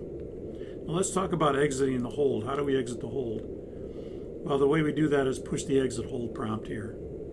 Now, since you're less than 2/3 of the way out, like we are now, if you exit hold right now, and let me bring the range down so you see this, it'll shorten up the holding pattern. So let's go ahead and exit hold. It says exit armed, and we execute. And notice the holding pattern shortened up here.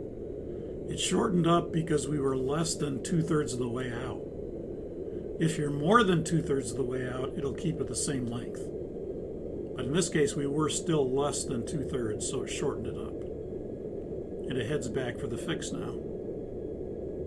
Now notice it just says exit armed, the execute light extinguished, but it is armed to exit now. And so the way you're going to verify that is when it gets to this waypoint, the north, our present position waypoint, that will go white, and soon it will go magenta. And the speed will pick up again. We could pick up the speed now if we wanted to, but we're still in the hold. And maybe he said, okay, once you're past your present position, you can direct soon it on course.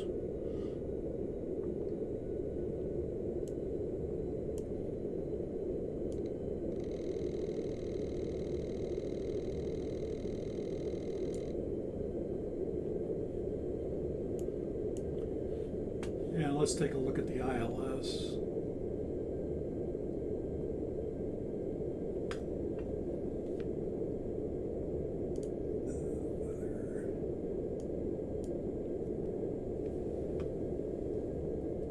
And I'm going to put in the, give me a second, I'm going to put in the weather for Moses Lake here.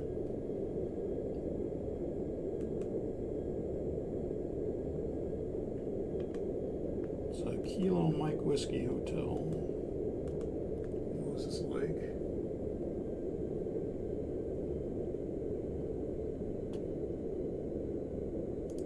We're going to want the wind to be 300, I think it was, 300 at 10 knots was the wind.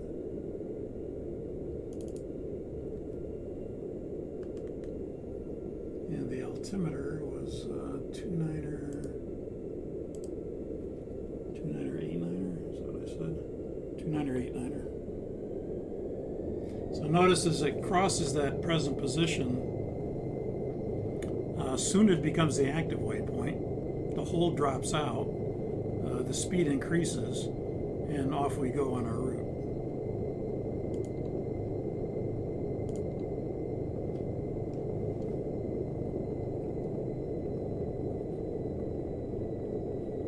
See, the altimeter is going to be, what was it, 2989.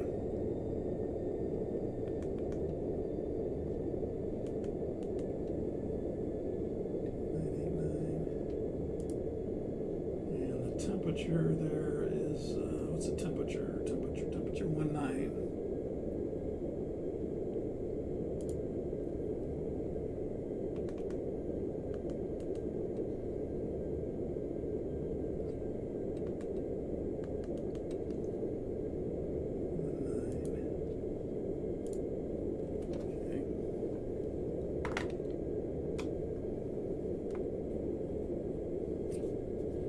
Notice we have a scratchpad message saying reset MCP altitude because we're approaching the top of descent point. We put in the ILS, and it's a warning that you're reaching the point where you can start down. And so if we haven't got a clearance yet, we could request a clearance. In this case, we're not quite ready yet, so I'm going to kind of freeze our position here until we're ready.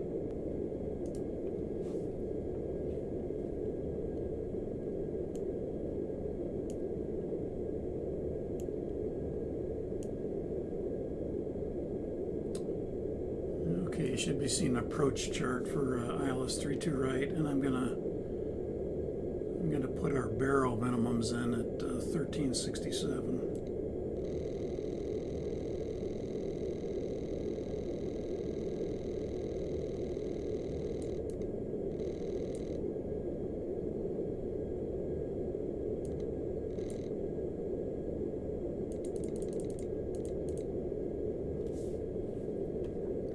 Yeah, we're going to be auto brakes 2. Nice long runway, it's dry.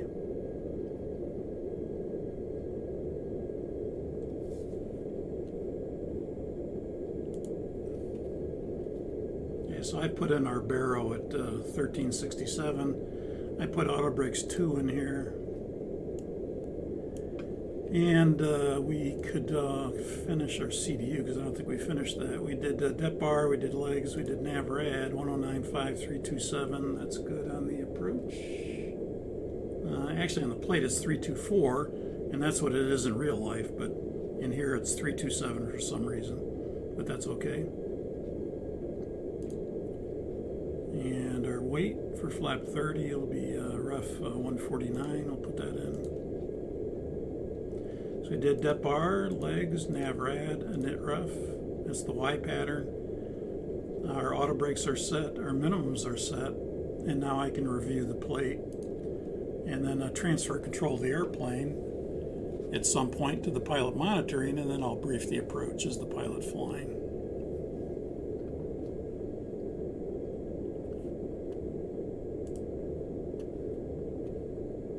So this is going to be the Moses Lake, Grant County International, 14 May 21, 11-1 plate, ILS runway 32 right. The localizer for IMWH is 109.5. That's tuned but not identified at this point. Final approach course is going to be 324. We'll be crossing Pelly on the glide slope at 2748. We'll be going down to a decision altitude of 1367. That'll be a 200-foot height above touchdown. Minimum sector to the west is 4200, to the east is 3300. We will be looking for a Mauser approach light system with a PAPI on the left. Visibility required for the approach. Category D is a 2400 RVR or half statute miles. We got much more than that, no problem. There are some notes down here, and none of these really apply for us today. The event of a missed approach, it's going to be climbed 1800, then a climbing right turn to 5000 in our case, because we got an amendment to the missed approach altitude. Outbound on the radial, Moses Lake radial 054 to Batum intersection to hold. And we'll continue climb and hold to 5,000 because that's directed by ATC. We're not doing the alternate missed approach, but we do have an amended altitude, which is 5,000 at Batum. And we also have right turns instead of left turns, which was given to us. And we could verify that with the approach controller when we get to him, that he wants us to do that. Moses Lake weather, 310 knots, visibility 10 miles, sky clear, temperature 192.13, altimeter 2989, we can preset that.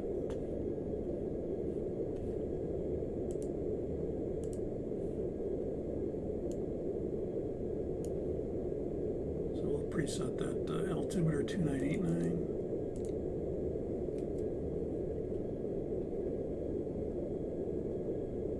And we're using the ILS 32 right. 32 right's nice and long, 13,000 feet. Expected taxi route after we clear runway 32 right. We'll probably clear a delta, and then it'd probably be delta Alpha Bravo Charlie to the ramp area at Moses Lake. Any questions? No questions. Okay, I'll release our position now. I think we're caught up enough.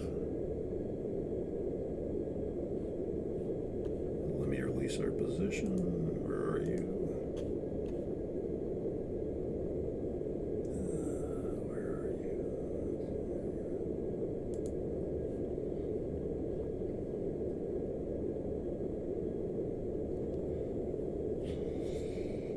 Sonic 44, pilot's discretion to descend and maintain 4,000. Pilot's discretion to 4,000, Sonic 44 Heavy. Roger, amend that to 5,000. Pilot's discretion to 5,000. Pilot's discretion to 5,000, Sonic 44.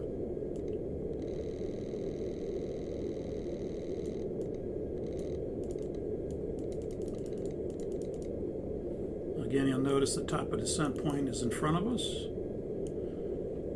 You can check on the progress page. That'll tell you how far we are from it. We're 10 miles from it. You could also be, normally the pilot flying is probably on the cruise page, so you would have your top of descent point there as well, 9.3 miles. And we're going to get there at 1941, which is coming up.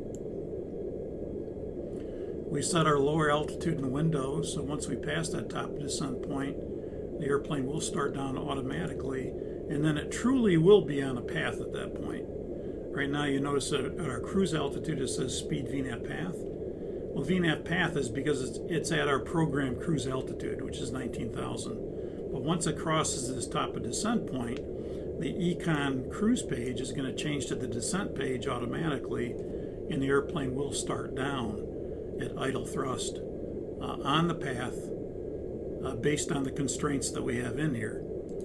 So there is an end of descent point, and you'll notice the VNAV page is on cruise. We'll watch it change here to the descent page automatically.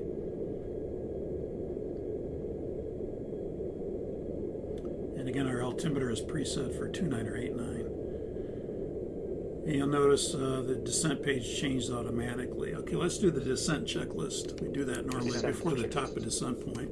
Recall. We'll check that. We can check that.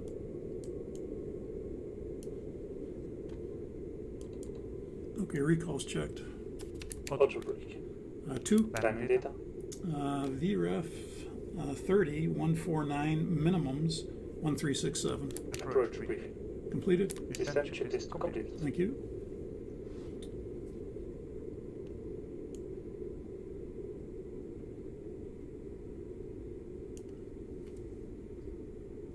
Here comes transition level at 18,240 feet. 29 or 89. Set QNH. Set.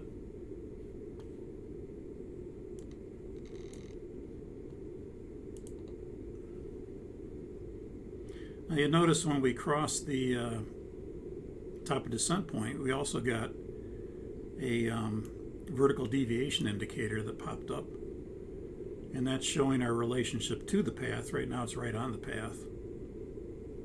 If we wanted to verify that, you could go to progress page 2 and you'll see that our cross track error is 0.04 and our vertical track error is -1, 0 now. So we're right on the path. The thrust is at idle and we're tracking the path, and the speed is allowed to vary. Right now it's right on the target speed, but you notice it's increasing a little bit. That's okay. And notice we are above the path a little bit now.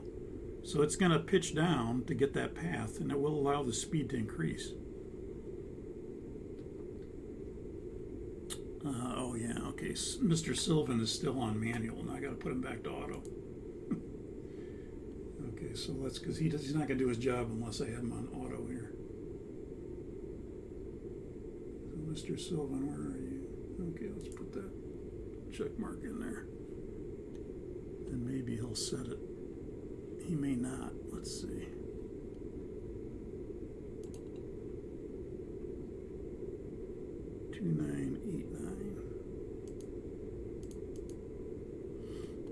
Let's see the first officers.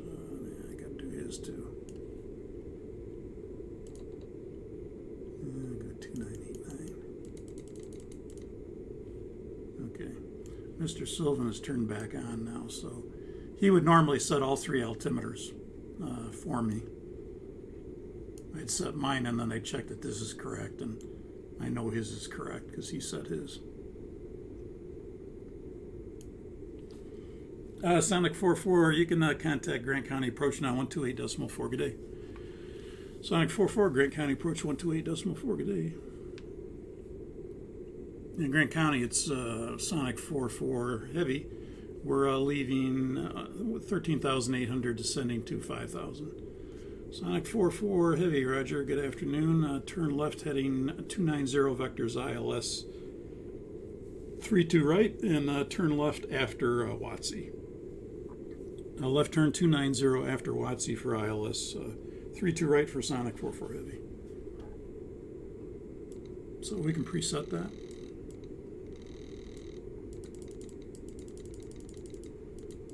.290. You'll notice there are two little circles here that are the deceleration circles. And the first circle is where you're going to be under 12,000, slowing to 240. The second circle is where you'll be at 240 knots at 10,000 feet. And this is the deceleration segment when you're on the VNAV path. So we're on the VNAV path, we're on our target speed, we're coming through 12,000. When it hits this first circle, you'll see the speed bug go down to 240 knots. It gives a 10 knot buffer in case there's an unforecast tailwind.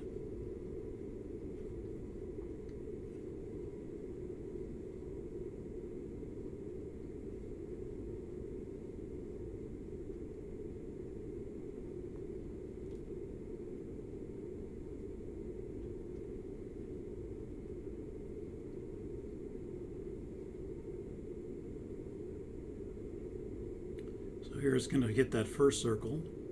You'll see the bug slew down. Here it goes to 240. And the airplane's turning left, and we'll go ahead and select to 290. And then I would tell the pilot monitoring, go ahead and extend me a line to Pelly. And then he would go ahead and bring Pelly to the scratch pad, bring Pelly to the top. We want the 327 course inbound. That's not the course we want, so we have to type it out. 327. That's the final approach course inbound. And then he'd say, how does that look? How do you like that? And I'd say, it looks good, execute. And we only do this when we're on radar vectors. So he gave us a turn, we're on vectors, so now we can extend the line.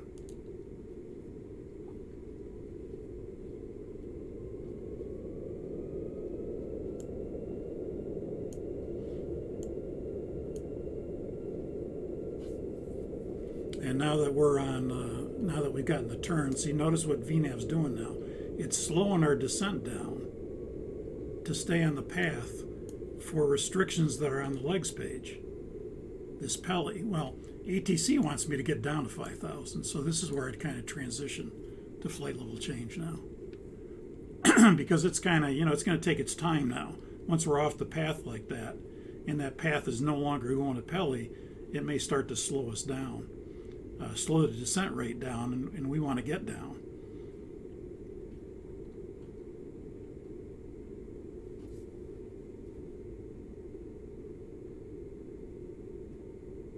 Now you'll notice on the FMC, the NG FMC, we also get these speed circles.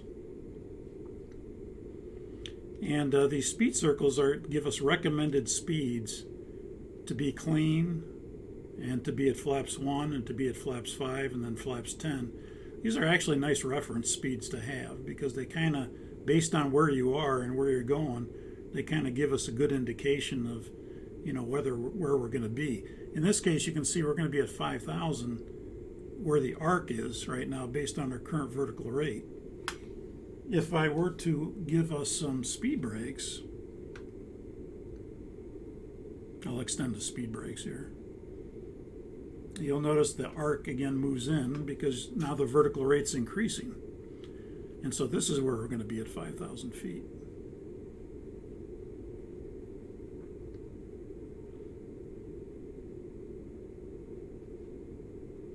And I'm anticipating that he's going to descend us somewhere in here down to 3,000 more than likely.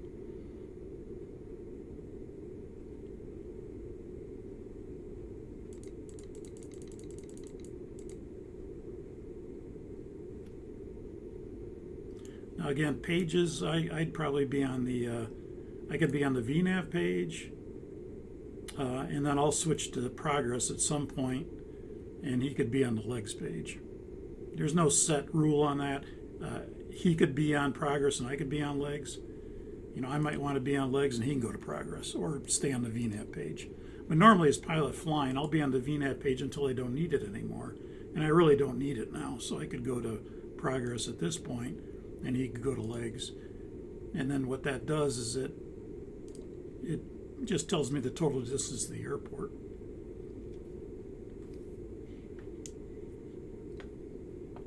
Sonic 44 Heavy, you can turn right now to a heading of 310. Right turn 310 Sonic 44 Heavy. Sonic 44 Heavy, descend and maintain. And where are we? 22. 1,000 feet level off. Sonic 44, maintain 5,000 for now. 1,000 level off checks. I'll retract the speed brake. Notice we still do not have an identifier for Moses Lake yet. It's a frequency, 109.5327. Hasn't changed to I, whatever the identifier is there. Forget what it is now.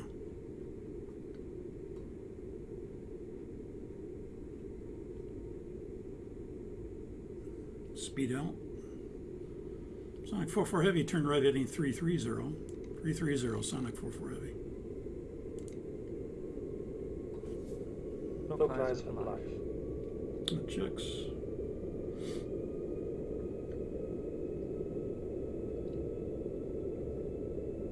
And Sonic 44 Heavy, I'll have a turn to the localizer in 2 miles. 44 Heavy, thank you.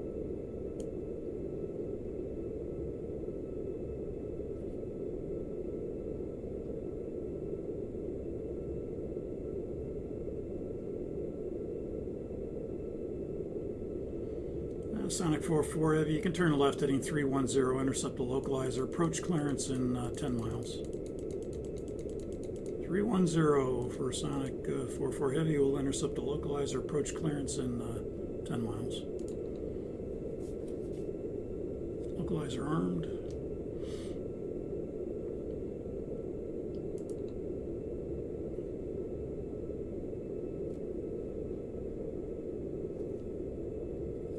Sonic 44 Heavy, slow to 200 knots.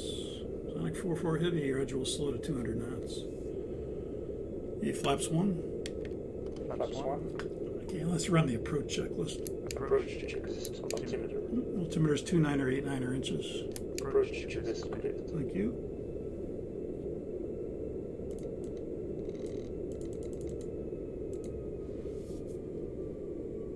Sonic 44 Heavy, descend and maintain 3,000. Sonic 44 Heavy, leaving 5 for 3.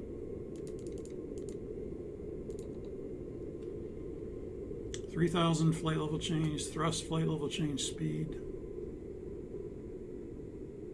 Let's go flaps 5. Flaps 5. And we'll slow to 200 knots.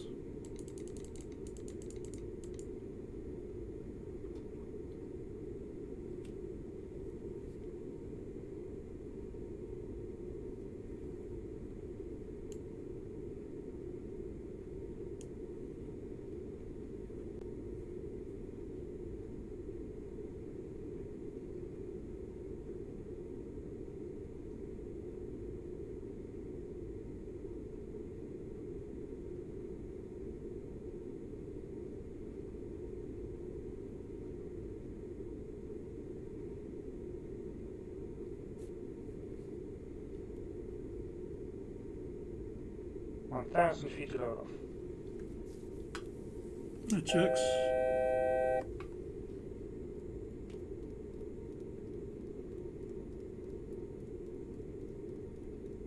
$2,500. Check.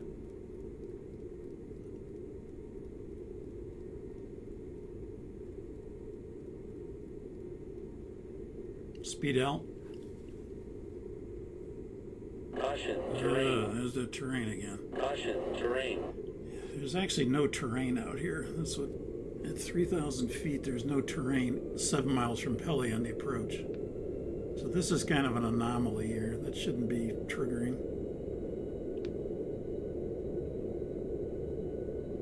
Because we're 7 miles from Pelly on the localizer. There shouldn't be terrain at 3,000 feet. You can see here it's 1,700 feet is the terrain. Sonic 44 Heavy, you're cleared the ILS 32 right approach tower at Pelly. Cleared the ILS 32 right tower Pelly. Sonic 44 Heavy, cleared the approach. Sonic 44, you can resume normal speed now. 44 Heavy, roger normal speed.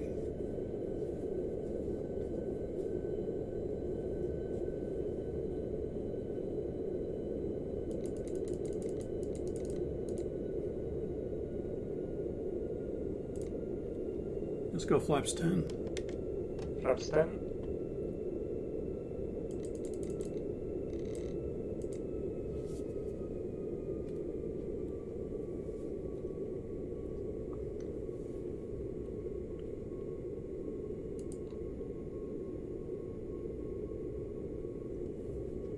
Glide slope live. Light slopes alive, check. Gear down, flaps 20. Gear down. Flaps 20.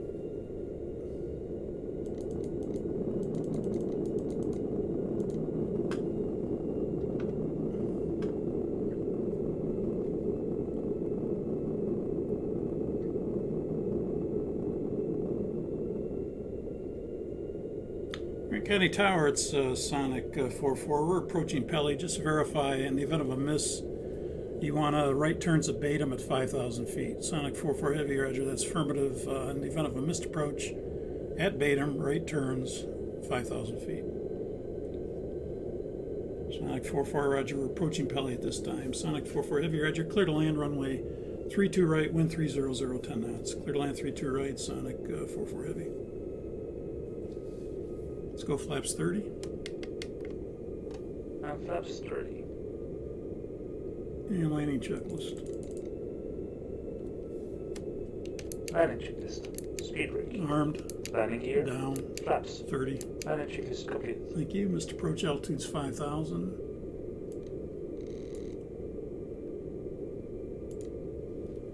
Missed approach altitude set. Pelly checked at 2740 on the altitude.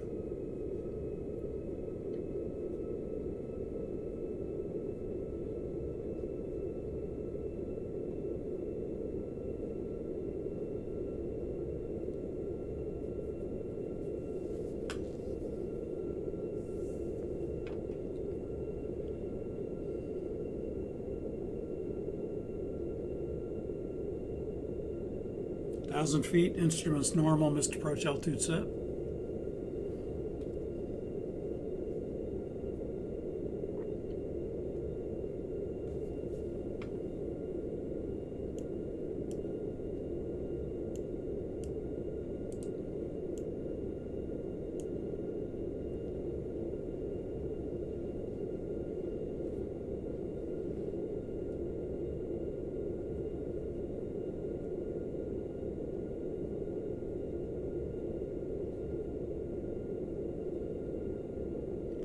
Feet, land 3.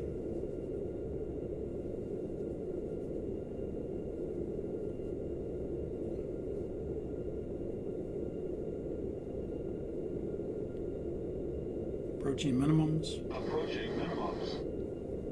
Approach lights in sight. Runway in sight. 200. Minimums. Landing. 100.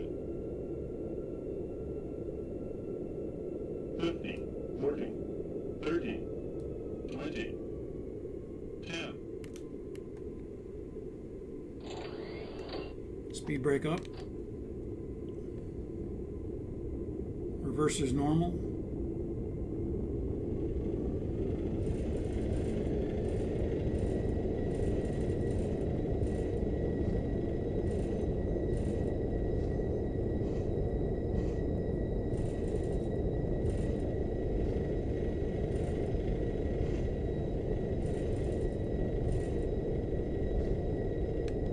Knots.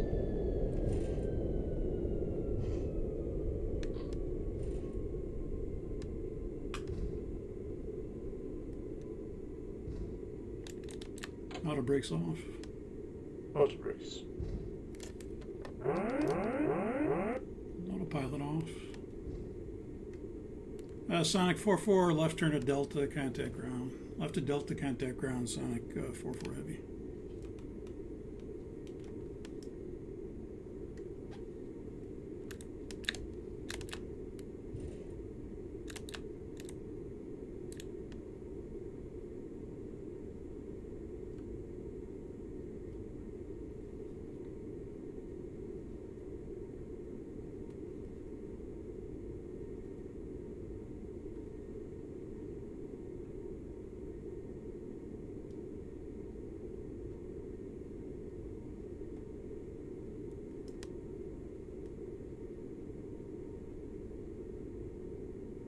Grand County ground, Sonic 4-4, we're on Delta, taxi the ramp.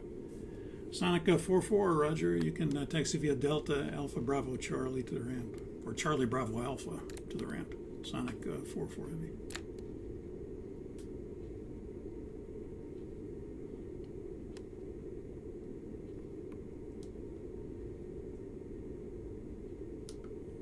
Okay, we'll bring the airplane to a stop. I'm going to set the parking brake so we don't roll.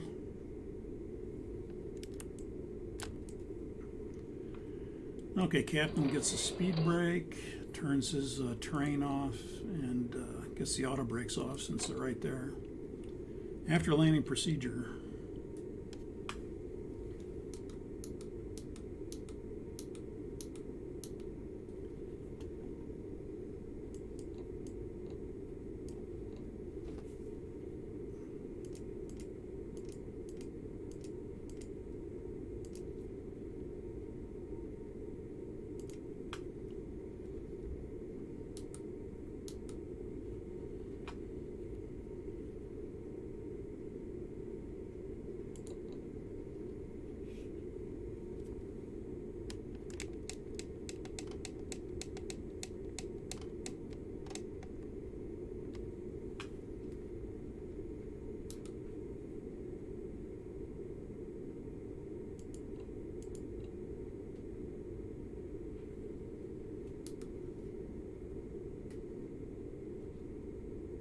Once the after landing procedure complete.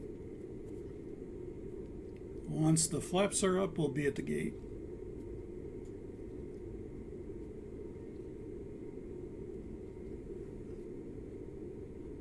Or ramp in this case with Grant County.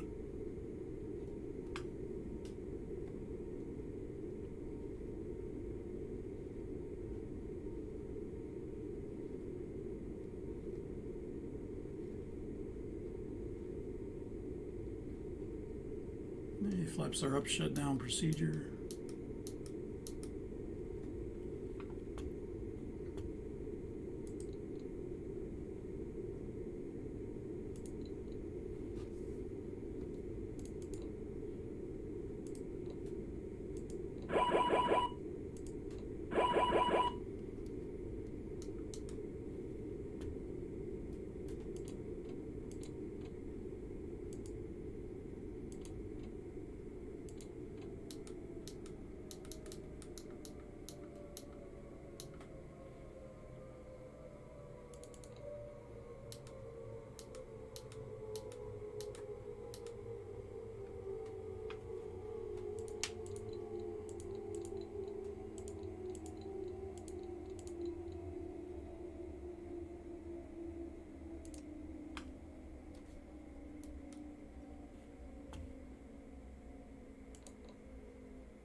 Okay, shutdown checklist.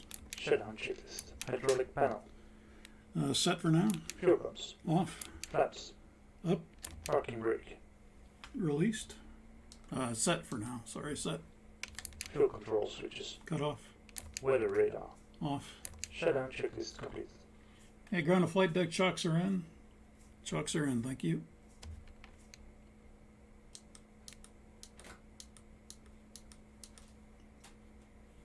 So the FO would reach up and go to off. Well, not that. Off. And then we can release the brake if we choose to. Okay, securing procedure. Everybody's off the airplane. Let's secure.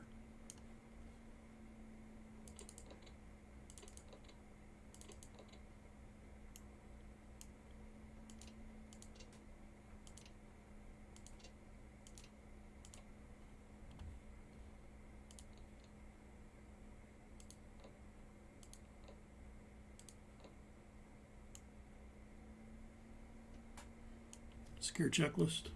Secure checklist. Irises. Off. Emergency exit lights. Off. Backs. Off. Secure checklist completed. Thank you. Thanks for the flight. Okay. Here we'll leave it like that. Airplanes like that. We check the logbook, get our garbage out of there and all that stuff, and we're gone. Okay, that completes FTD number 4.